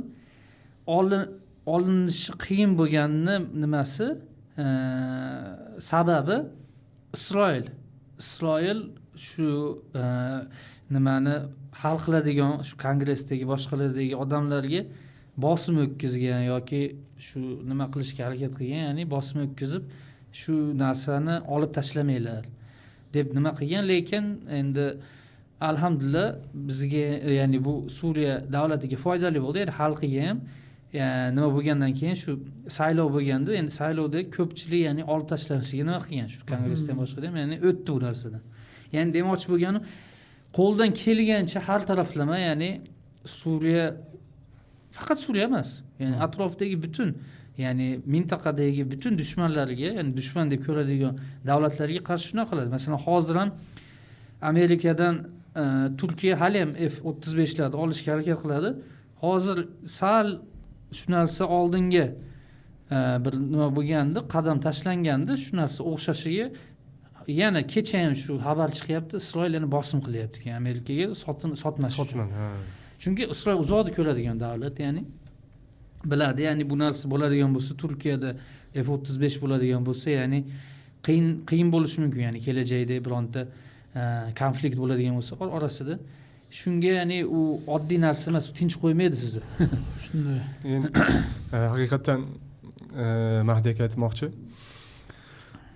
Hozirgi zaif holatda endi zaif holatki biz endi bir kichik bir jamoat sifatida bir davlat bo'ldikda. Endi bu yillar davomida o'zini ustida ishlashlik, hozirgi kunda iqtisodiy holat misol uchun o'zgarishlar bor, lekin bu butun bir boshli davlatni boshqarishlik yoki ta'minlashlikka yetmaydi. Askariy jihatdan bo'lsin yoki umuman davlatda ishlaydigan odamlarning oyligi masalalarini ta'minlashlik yoki umumiy masalalarga ya'ni yetmaydi. Ya'ni bu bosqichma-bosqich bu narsaga harakat qilib davlatni kuchaytiradi. Nima uchun? O'zini himoya qilishlik uchun va yoki kerak bo'lsa o'zini manfaatlarini butun dunyoda himoya qilishlik uchun-da. Lekin hozirgi zaif holatimiz bu zo'r o'rinki, biz agar nima deydi, ozgina hissiyotga berilib deymizmi, agar bu urushga kirib qo'yadigan bo'lsak, albatta biz nima deymiz, Alloh subhanahu va taologa albatta tavakkal qilamiz, lekin Alloh taolo dunyoni sabablari bilan yaratdi-da. Imkonimiz boricha hozir jang boshlash bizning qo'limizdami? Bizning qo'limizda. Agar bizning qo'limizda biz sabablarsiz boshlaydigan bo'lsak, albatta bu narsadan so'ralamiz. Chunki butun boshlik 1 millionga yaqin shahidlarning qoni bekorga ketib qolmaslik kerak. Chunki hozirgi kunda bizni kuchayishimizga fursat bormi? Bor. Imkoniyatlarimiz bormi? Bor. Bu narsadan foydalanib turib, urushadigan bo'lsa ham, urushni uzoqroqqa cho'zib turib va bu marhalada kuchayishlikka harakat qilishlik kerak. Maqsad urushishmi, maqsad yutishmi? Shu asosan masala-da. Ya'ni bugungi kundagi ba'zi bir Isroilda manyovrlaridan qochib turishligi hukumatda bugungi kunda mujohidlarda. Bu nimadan emas, urushdan qo'rqishlikdan emas, balki fursat kutishlikdan. Ya'ni boksda ham doim tushib uravermaysiz. Balki raqibingizni charchatasiz. Va bugungi kunda nafaqat charchatishlik, balki butun dunyoni ko'z o'ngida bugun Isroil jinoyatchimi? Bo'ldi, jinoyatchi bo'ldi. Media masalasida ko'pchilik yoritdi, boshqa qildi. Va xuddi shuningdek, yana hukumat qo'yib beryapti, mana meni hududimga kirib kelyapti. Va butun dunyoni norozichiligiga sabab bo'lyapti, sabab bo'lyapti. Lekin bu yerda siz noto'g'ri bir manyovrlar qiladigan bo'lsangiz, uni hiylalariga tushib qoladigan bo'lsangiz, butun dunyoni ko'z o'ngiga Isroil sizni ko'rsatib qo'yadi. Bular nima? Terroristlar, Isroilga tahdid soladigan davlatlar. Antisemitizm deydimi? Antisemitlar bular deydi. Biz semitlarmiz deydi, bizga qarshi kurashadiganlar deydi. Shu narsani o'ziga dalil qilib turib, hozir Isroil o'zini kuchli bo'lgan holatda nima deydi? Bizni keyin Isroil kiradigan bo'lsa, o'zi kirmaydi. Bu yerda kurdlar, bu yerda druzlar, bu yerda arabiylar har tomondan qo'zg'aydi. Va bu nima deydi? Bu juda ham bir katta muammoni keltiradi. Ishidan bor. Tezda fursatdan foydalan. Yana birodar shu yerda muhim nuqtani aytib o'tdingiz. Mazlumlar, bir devor qo'shnimiz bo'lgan Falastin mazlumlari. Bu qalbimizda og'rig'i. Vallohi tashqarida qarab kuzatayotgan birodarlarimizga aytamizki, biz bir lahza ham bu birodarlarimizni unutganimiz yo'q. Va shu yerda 2020-yildan 24-yilgacha Bashar Asad va Eron, Rossiya kuchlari birlashgan holatda katta mintaqalarni olib qo'ydi bizdan. Shu 2020-21dan 3 yil, 4 yil, 24 gacha hech narsa qilinmadi. Butun ummat yomon gumon qilib boshladi. Sotildi. Kerak bo'lsa, qo'pol bo'lsa ham aytamiz, mana shu oramizda yurgan mujohidlar ham ba'zilari orqasiga qarab ketib yordi-da, bo'ldi, fitnalanib qoldi, Alloh saqlasin. Umidini uzdi. Lekin alhamdulillah Robbimiz mana bu narsani bizga futuhatlarni ochib berdi va mujohidlar shuncha yillar tayyorgarliklar, ruhan, iymonan va jismonan ko'rgan tayyorgarliklarini ozgina bo'lsa ham bu katta qilib natijasini Alloh taolo berdi. Va shuningdek bugungi kunda ham yomon gumonda bo'lmanglar deb qolardim tashqaridagilar. Keyin ko'plagan birodarlarimizdagi noto'g'ri bir qarashlik, ya'ni misol uchun bugungi kundagi rahbariyat Ahmad Sharaf bo'lsin yoki Ahmad Shayboniy bo'lsin, Amerikaga borib yoki BMTga nimaga chiqib, nutqqa chiqib gapirishliklari yoki bir qaysidir davlat rahbarlari bilan qandaydir bir iliq muomala qilishliklari albatta noto'g'ri tushunchaga olib kelyapti ko'pchilikda. Lekin aytib o'tganimizdek, birodarlarimiz to'g'ri tushunishlik kerakki, bu zaif holatda. Ya'ni biz u insonlarni ulardan, ya'ni tashqaridagi birodarlardan ko'ra ko'proq yaqinroq taniymiz-da. Ya'ni yaqinroq taniymiz. Lekin bugungi kunda ularda bunday diplomatik aloqalar qilishliklari nima? Davlatni kuchaytirishlik uchun ba'zi bir marhalalarni bosib o'tishlik uchun xolos. Ya'ni Sheyx Abdulnafisiyni yaqinda bir siyosiy tahlilini eshitib qoldim. Aytayaptiki, g'arbni kulganiga ishonib bo'lmaydi. O'zi nimada Yevropada bilsanglar bir maqol borki, inglizni kulganidan qo'rq deydi. Yo'q. Shuni inglizlarni kulganidan qo'rq deb eshitganmiz. Shunaqa bir maqol bor-da. Ya'ni bu narsani bu yerdagi rahbariyat juda ham yaxshi biladi. Misol uchun Abdulla Nafis aytyapti-da endi. Saddam Husaynni qo'llagan kim? Amerika. Ko'plagan hokimiyatini mustahkamlashtirish uchun yordam bergan ham Amerika. Kuvaytga kir deb turib gijgijlagan ham Amerika. Lekin Kuvaytga kirgandan keyin shuni bahonasida Arab jazirasiga kelib olib turib Saddam Husaynni qulatgan ham o'sha Amerika. Iroqqa bostirib. Ha, Iroqqa bostirib kirgan ham o'sha Amerika. Ya'ni bularda nimalarni zikr qilib o'tyapti-da. Lekin Saudiya baza qurgan. Ha, o'shalarni bahona qilib kirganda endi. Saudiya qo'rqib ketgan-ku Saddam Husayn Kuvaytga kirgandan keyin. Va o'sha bahonasida Isroilni kuchaytirib oldi, u yerga bazalarni qurib turib. Ya'ni umumiy aytmoqchi bo'lgan narsam, rahbariyat bularning o'yinlarini, ularning maqsadlarini juda ham yaxshi biladi. Lekin bugungi kunda ba'zi bir diplomatik aloqalar shu narsani taqozo qilganligi uchun xuddiki Umar roziyallohu anhu xalifa bo'lgan paytlarida bir sahoba asir tushib qoladi. Biz Yamandanmi lekin esimda yo'q. Ular bir sahoba ismlari esimdan chiqib qoldi. Asir tushib qoladi. Barcha sahobalarni qutqarilish uchun haligi kofirni peshonasidan o'padi-da. Ya'ni agar meni peshonamdan kelib o'pib qo'yadigan bo'lsang, hamma birodarlarni qo'yib yuboraman deydi. Va Umar roziyallohu anhu nima deydi? Butun ummatni boshida, ya'ni butun nima deydi? Musulmonlarda vojibiki buni peshonasidan o'pib qo'yishlik deb u ham o'pib qo'yadi-da. Rumda bo'ladi, Alloh alam. Rumliklar qiladi. Ya'ni aytmoqchi bo'lgan narsam shunday bir hodisalar borki, u narsa yoqmaydi. Ya'ni bir inson qilib turgan bo'lsa, u narsa yoqmaydi. Lekin orqasida turgan ummat va shuncha bir shahidlarning qoni bilan erishilgan bir davlat turibdi. U narsani bir noto'g'ri bir siyosat bilan yoki bir hissiyot bilan bir kunda yo'q qilib qo'yishlik hech narsa emas. Misol uchun bugungi kunda Afg'onistondan kelgan birodarlarimiz ya'ni ko'p aytib qoladi-da. Hozir birodarlar Isroilga qarshi urushdi, diplomatik aloqalarni qoralayapti. Amerikaga qarshi hech kim urush ko'rmadi hali deyapti-da. Ya'ni Tolibon tog'da chidab berdi. Bu yer tog' emas, bu yer hamma yoq tekislik. Terib urib tashlaydi. Albatta biz Alloh taologa tavakkal qilamiz. Lekin o'zimizni bilib turib u muammoga tiqmaymiz-da. Nimaga? Biz o'zimiz kuchayishimizni va bir kuchli bo'lishligimizni va ularni yaxshi tanib turib, ularga qarshi tura oladigan holatgacha biz sabr qilamiz. Chunki payg'ambarimiz sollallohu alayhi vasallam aytgandek, kofirlarga qarshi jang qilishlik, ya'ni yo'liqishlikni orzu qilmanglar. Yo'qsizlar, sobit qadam bo'linglar. Ya'ni bugungi kunda o'zingizda bunaqa muammoga tiqib oladigan holat emas. Ya'ni shuning uchun ham ba'zi birodarlarimiz noto'g'ri tushunchalar bo'lishi mumkin. Shu narsalarda albatta e'tirofga olishlik kerak. Bu aytib o'tganingizdek, bugungi kunda sabablarni ushlash kerak deyapsiz-ku. Shunda aytamanki, bugungi yoshlarga Ukraina Rossiya o'rtasidagi janglarda 21-asrda guvoh bo'lar ekanmiz. Janglarda 180 gradusga dronlar o'zgartirib yubordi. Zamonaviy janglar dronlarga bog'liq bo'lib qoldi. Endi men nima demoqchiman? Katta raketalar ham ish bermaydi. Ha, katta raketalar ham bir necha $100,000 tankani $200 dron borib portlatib tashlayapti-da. Ya'ni bu katta global o'zgarish bo'ldi. Shu hozirgi yoshlarga aytamanki, ertaga Ukrainani bir yoqqa qilib olib, O'rta Osiyo asl meni yellarim deb Rossiya bostirib kirishi mumkin. Tap tortmay kiradi. Hozir masalan Mirziyoyevni Amerika bilan yaqinlashishligi yoki O'rta Osiyo rahbariyatini Amerika bilan yaqinlashishligi Rossiyaga yoqmayapti. Xuddi o'zini qo'li ostidagi davlatlar tizimidan chiqib ketib qolyapti. Shunga bostirib kirsa, bizni oddiy yoshlarga meni bir maslahatim o'laroq aytamanki, sun'iy intellekt bilan dron sohasini o'rgansin. Uni imkoniyati bor. Oddiy bitta o'yinchoq dron olib o'ynasin. Ya'ni u yerda bir nima yo'q.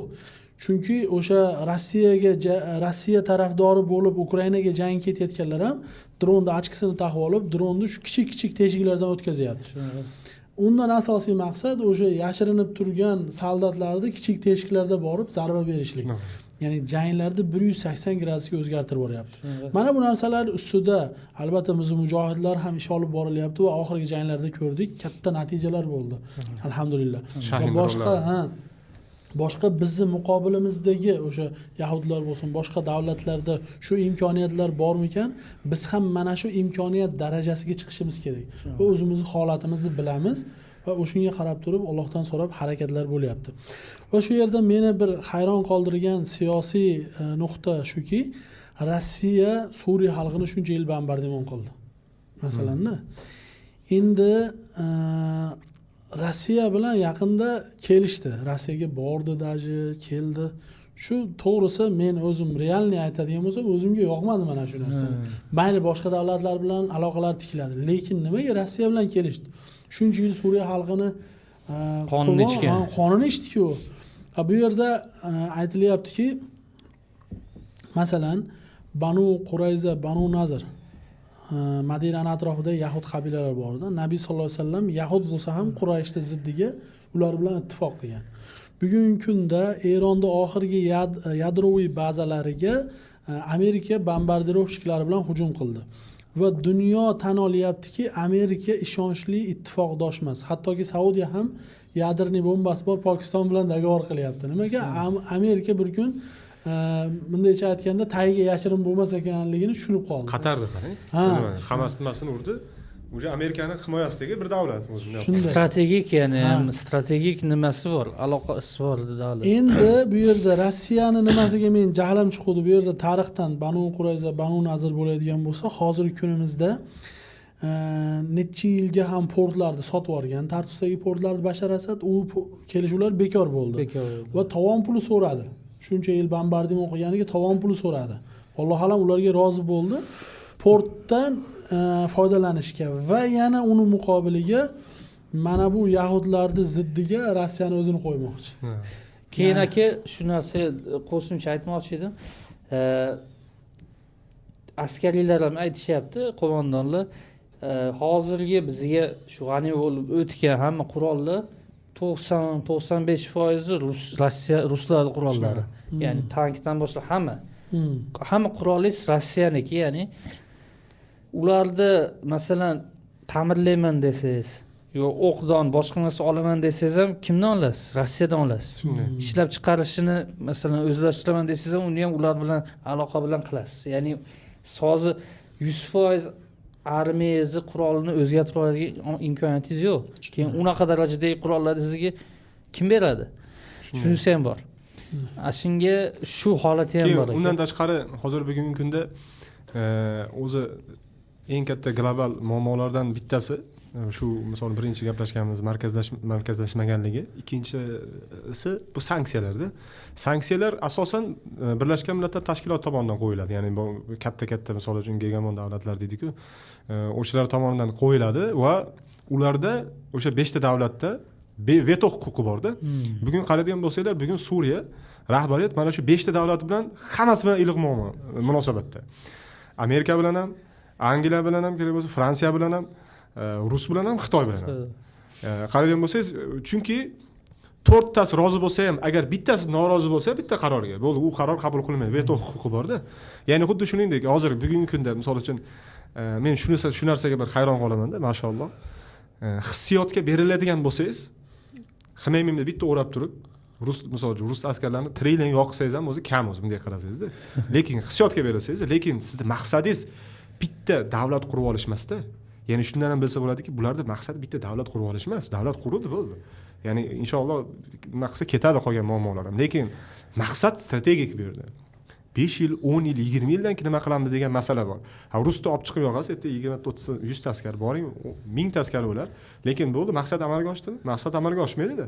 Bu yerda bo'ldi, abadiy siz yoki abadiy emas, uzoq yillik Rusni misol uchun o'zingizni qarshingizga olasiz. Ya'ni o'zingizga hozir fursat bor, yo qarshingizga olasiz, yo bo'lmasa ittifoqdosh qilib olasiz. Shuni. Endi ittifoqdosh bo'ladigan Rus ham birinchi o'rinda siz aytmoqchi, qurol-yarog', o'q-dorilar masalasida albatta ehtiyoji bo'ladi. Ikkinchi masala sanksiyalar masalasida yoki bir dunyo shunaqa katta hamma qaraydigan bo'lsa, baribir hamma davlat o'zini oldiga ittifoqdosh yig'adi-da. Har bir davlat o'ziga eng kuchli yoki ishonchli ittifoqdosh yig'adi. Bu masalada ham bu to'g'ri manevr, to'g'ri bir harakat bo'ldi deb o'ylaymanki, nimaga hozir bu hissiyotlarga beriladigan vaqt emasda. Hozir zaif davlat, endi hozir misol uchun Isroil bu yerdan Mahdiga ketmoqchi. Nimaga kirib kelyapti? Javlondan o'sha sekin o'tishlikka harakat qilib, Beijing degan joylarga kirishlikka harakat qilyapti. Endi hozir u yerda Suriya askarini qo'yib qo'ygan bo'lsangiz, Suriya askarlari meni o'ldiryapti degan narsa kelib chiqadimi? Kelib chiqadi. Bu Isroil o'zi kutib turgan bir nima deydi? Provokatsiya. Uni o'rniga endi Rusni qo'yib qo'yadigan bo'lsa, shunaqa. Hozir bu yerda maqsad nima? Maqsad Isroil bo'lgan muammolarni uzoqqa surishlik. Hozir men davlatimni markazlashtirib olay. Ungacha sen menga hujum qilmasligincha men bunaqa qo'yib qo'ydim, o'zimni himoya qilyapman deb turib markazlashtirib, bu davlat kuchayib, ertaga nima qiladigan bo'lsa, keyin boshqacha gaplashadi. O'shangacha bo'lgan masala uchun ham nima deydi, albatta bu menimcha to'g'ri yechim deb o'ylayman. Shunday. Albatta bu yerda bir narsani ta'kidlab o'tamiz. boya aytib o'tganimizdek, bu yerdagi boshqaruv qo'limizdan kelganicha Alloh va Rasulining aytganiga qarab yurishga harakat qilyapmiz. Biz ham insonmiz, boshqaruvdagilar bo'lsin, oddiy mujohidlar bo'lsin, xato kamchiliklar albatta bo'ladi. Alloh taolodan so'raymizki, mana bu narsalarni isloh qilib, haqiqiy bir Imom Mahdiyga ergashadigan qo'shinlar bo'lishlikni Allohdan so'rab qolamiz. Va boya ta'kidlab o'tganimizdek, mana bu jamiyatdan, mana bu boshqaruvdan yaxshiroq boshqaruv bo'lsa, har doim tayyormizki, mana bunga ergashishlikka, ya'ni shunaqa. Kamchiliklar ham ko'p. Albatta. Hamma kamchilik juda ko'p. Xato qilishadi. O'zlari ham biladi xato qilayotganini. Birarda ya'ni ikkita yomonlikdan bittasini tanlaydi. O'zlari ham tan oladi. Ya'ni yoki buni yo uni qilishimiz kerak edi. Shuna deyishadi. Endi yoki ijtihod, keyin ko'p narsa ijtihod. Ya'ni ko'p narsa ijtihod. Balki yonidagi, masalan, hukumatning yonidagi olimlar bo'lsin, boshqalarga tashxisingizda bu savolni bilmaydi yechimini. Shu yerda birodar ijtihod masalasi dedingiz. Shu shar'iy ilmimiz unaqa ko'p emas, lekin ko'rgan, bilganimiz, hayotiy tajriba olarak aytamizki, ikkita zarar teng kelayotgan bo'lsa, deyapti, shar'iy hukmda bu oilada ham, davlat boshqaruvida ham rosa ishlaydigan narsa. Qaysinisi ko'proq bo'lsa, yengilini olasiz ekan.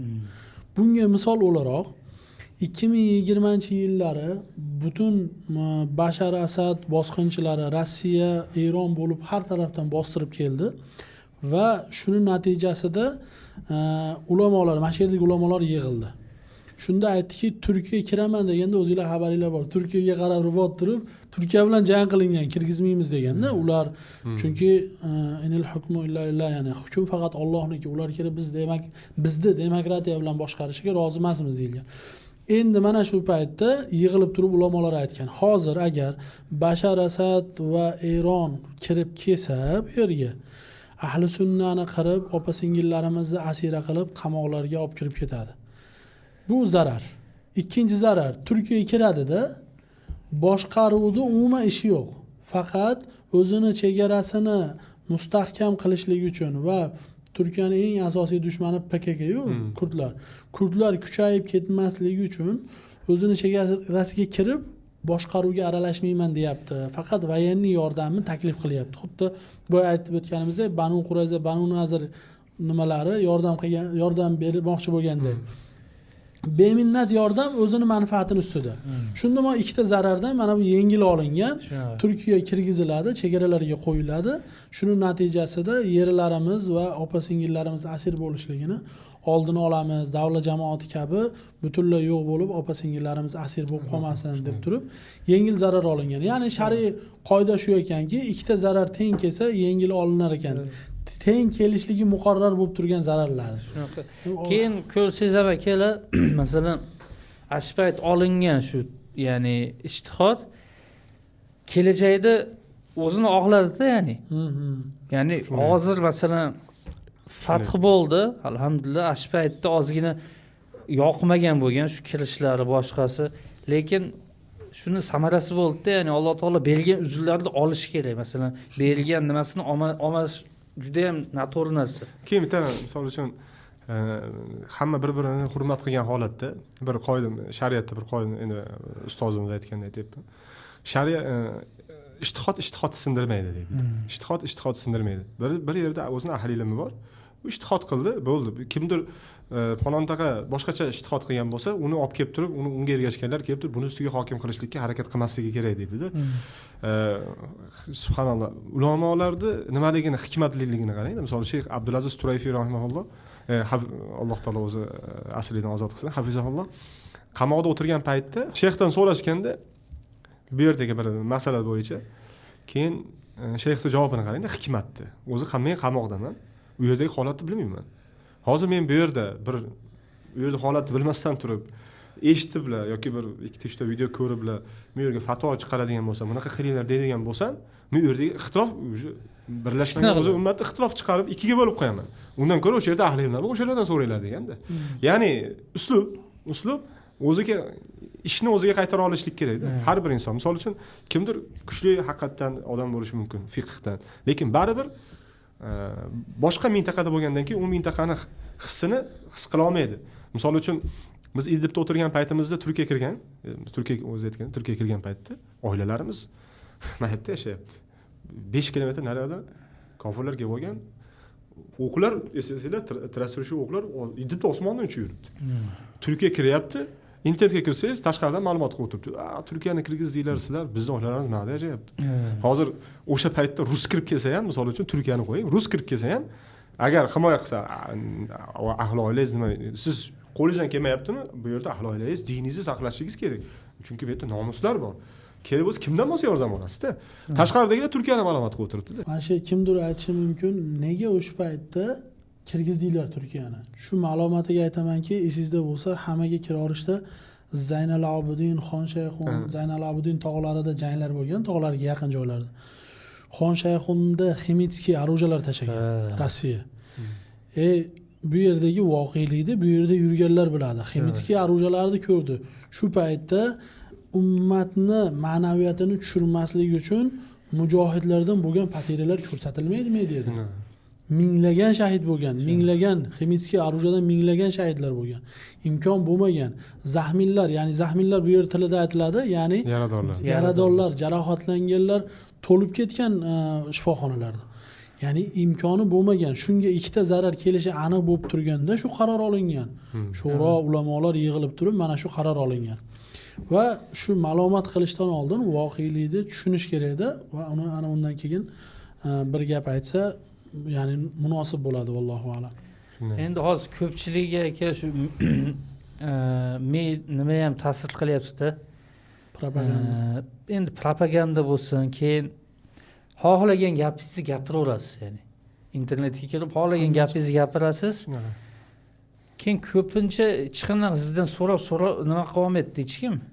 Ya'ni ko'p gapirib turgan odamlar bu yerdagi voqelikda mas'uliyatini ko'taradigan odamlar emas-da. Misol uchun bitta odam tashqaridan turib endi gapingizni bo'ldim. Bunaqa qilinglar deydi. Lekin unaqa qilishligimiz bizga, ya'ni hozirgi holatda ahli oilamizga boshqa ya'ni bir katta zarar olib keladigan masalalar bor-da. Ya'ni noto'g'ri harakatlar, noto'g'ri uslublar ortidan. Lekin o'sha narsaga buyurib qo'ygan yoki o'sha narsa fatvoni berib qo'ygan odam o'zini ahli omon dedi. Ya'ni u bu yerdagi mas'uliyat ko'tarmaydi. Lekin bu yerdagi amirlar, misol uchun jamoat amirlari bo'lsin yoki boshqa mas'ullar bo'lsin, bu mas'uliyatni ko'taradi-da. Bu katta jamoatning mas'uliyatini, butun nimalarda mas'uliyatini ko'taradigan odamlar o'ylab gapiradi. Gap ularda ham til bor, ularda ham ilm bor, ularda ham tajriba bor. O'tirib gapiraman desa kitob qilib beradi, ma'lumot qilib. Lekin u gapdan keyin uni mas'uliyatini ko'taradiganlar yo'q-da. Lekin shuning uchun ham bu yerda maydonda o'ylab harakat qilinadi, o'ylab ish qilinadi. Shaxmatda ham chempionatda o'tirsiz, misol. Shaxmatda bitta yurib qo'ydingiz, mana bittasi olib qo'ysa, to'xtamay qaytarib olay. Yo'q-ku. Bo'ldi, yurding. Unga javob berishing kerak. Keyin o'zimiz ham bir nimani aytaman-da, akalar. Ko'p narsaga norozimiz, masalan, bo'layotgan narsalar, odamlar biladigan narsalar bor, ko'pchilik bilmaydigan narsalar bor. Ko'pchilik narsadan xabarlarimiz bor. Ko'p narsaga norozimiz. Masalan, bizga yoqmaydigan narsa, biz u narsalarga tayyor bo'lmaganmiz, ya'ni biz tasavvurimiz ham tayyor bo'lmagan u narsaga. Lekin bir nima chaqirib qolaman, ya'ni odamlar o'zi holatimizga qarashi va davrimizga qarashimiz kerak, keyin realistroq bo'lishimiz kerak. Juda ham ertada yashashimiz kerak emas.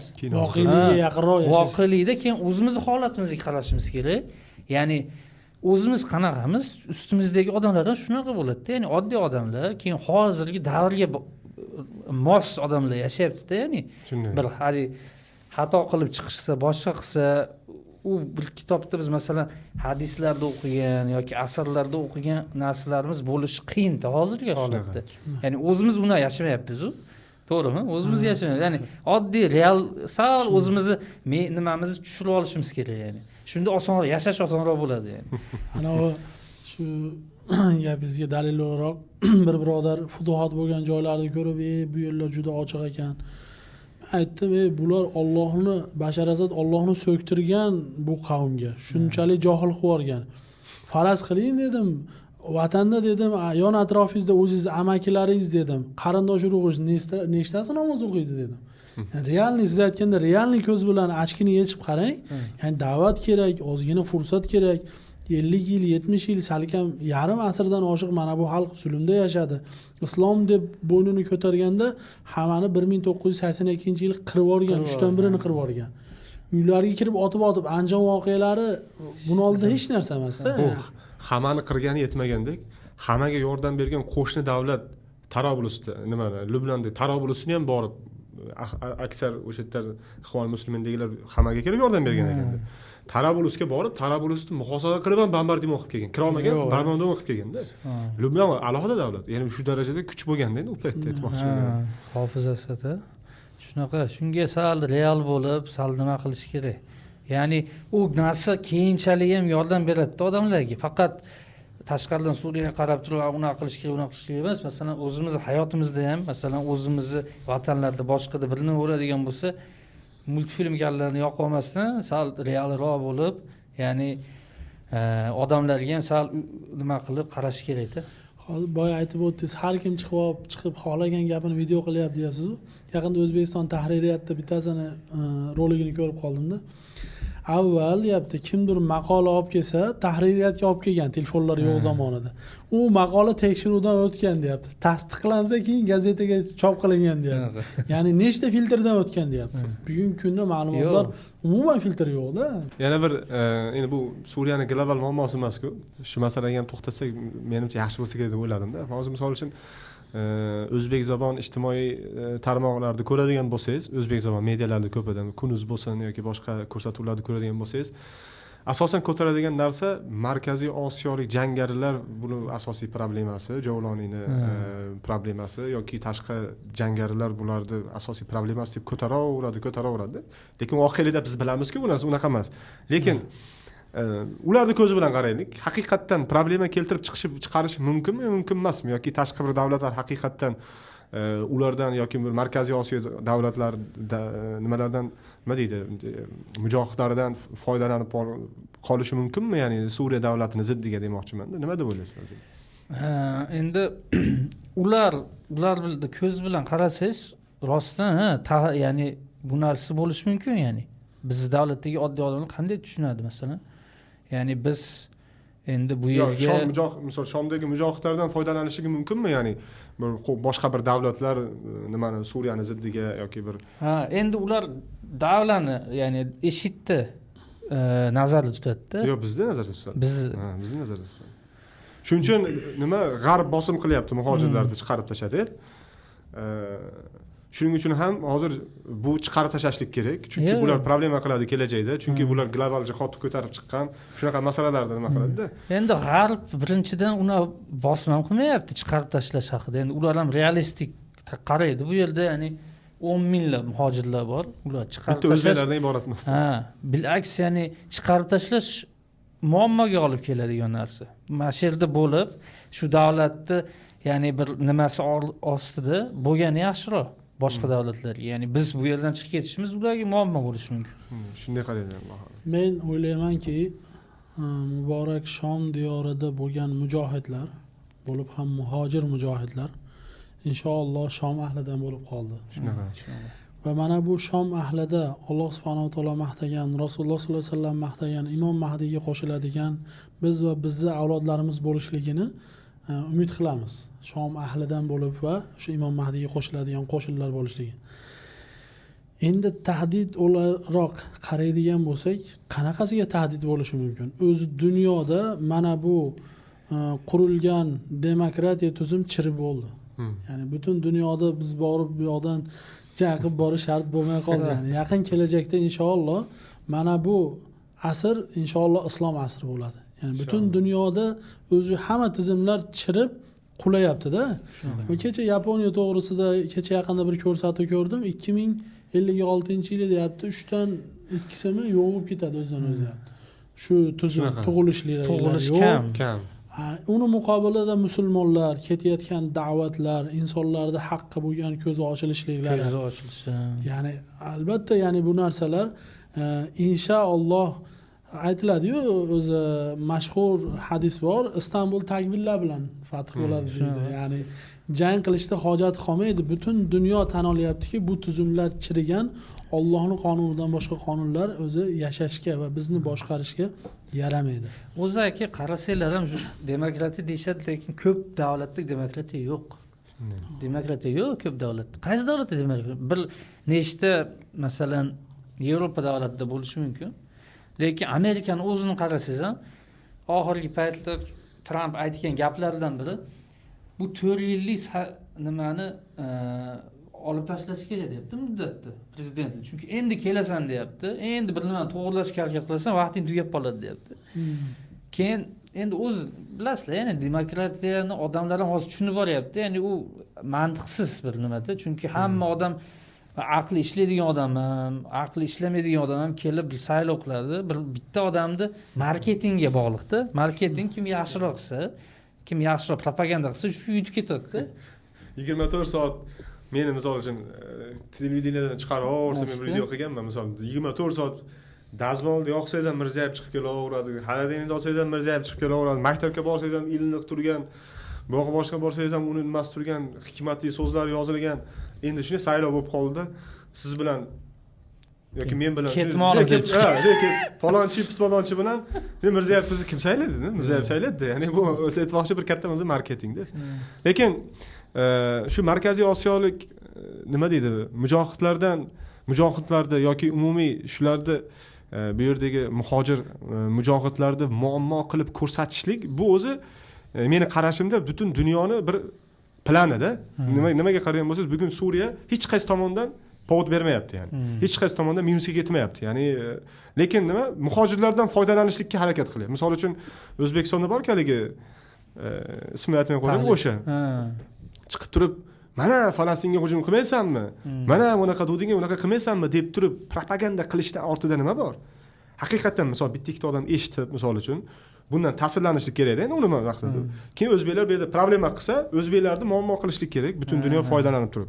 O'sha narsani bular maqsad qilib turib, shulardan shunaqa shaxslardan foydalanadi. Ya'ni rasmiy, norasmiy. Ya'ni g'arbda haqiqiy birovni g'arbda iti deb yuradi-ku, haqiqiy g'arbda iti bo'lgan odamlarda nima uchun propaganda qilib turib, bu yerdagi misol uchun hamma har xil fikrda emas, to'g'rimi? O'zbeklarda ham yaxshi fikrlaydigan bor, ba'zi birodarlar bor. Misol uchun noto'g'ri soddaroq tushunib oladigan birodarlar bor. Unaqalarga gaz berib qo'yadi-da, nima qiladi? Keyin ular bir ishni qilsa, mana problema bo'lyapti deb turib, keyin bunga g'arib chiqadi keyin. Shu narsalarni bilib turib, ya'ni shunaqa narsalardan foydalanishlik mumkin-da, lekin umumiy qaraydigan bo'lsangiz, bugun eng tizimlashgan, misol uchun bugungi kunda Suriya armiyasining ichida misol uchun bir qismi bo'lsa, muhojirlar Suriya armiyasining bir qismi bo'lsa, hech qaysi tomondan bir nima deydi, muammo keltirib chiqargan joyi yo'q-da. Xalq bilan kiritishlikda bo'lsin yoki umumiy jang sohasida bo'lsin. Albatta bu suhbatimiz juda ham manfaatli bo'ldi deb o'ylayman. Xosatan biz o'zbek auditoriyada juda ham ko'plagan savollar yig'ilgan edi. Alloh olam hammanglar bilasizlar, ya'ni ijtimoiy tarmoqda o'zingizlar faoliyat yuritasizlar. Va mana bu suhbatimiz inshaalloh javob bo'ldi deb o'ylayman va bundan keyin ham inshaalloh mana shunday bir suhbatlarni qilib bir islom ummatiga bir manfaat berishlikni Alloh subhanahu va taolo nasib qilgan bo'lsin. Alloh taolo o'zi nasib qilsin, yana foydali majlislarda yig'ilib bu dinimiz va ummatga foydali bo'lsa, shu chiqishlarni nasib qilsin inshaalloh.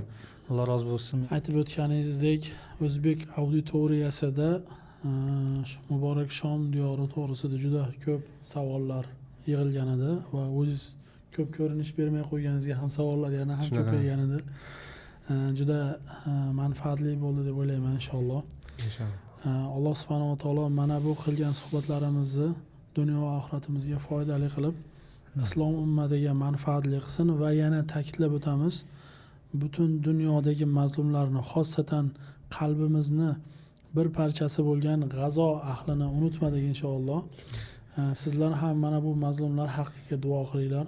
Alloh barchalardan rozi bo'lsin. Assalomu alaykum va rahmatullohi va barakatuh.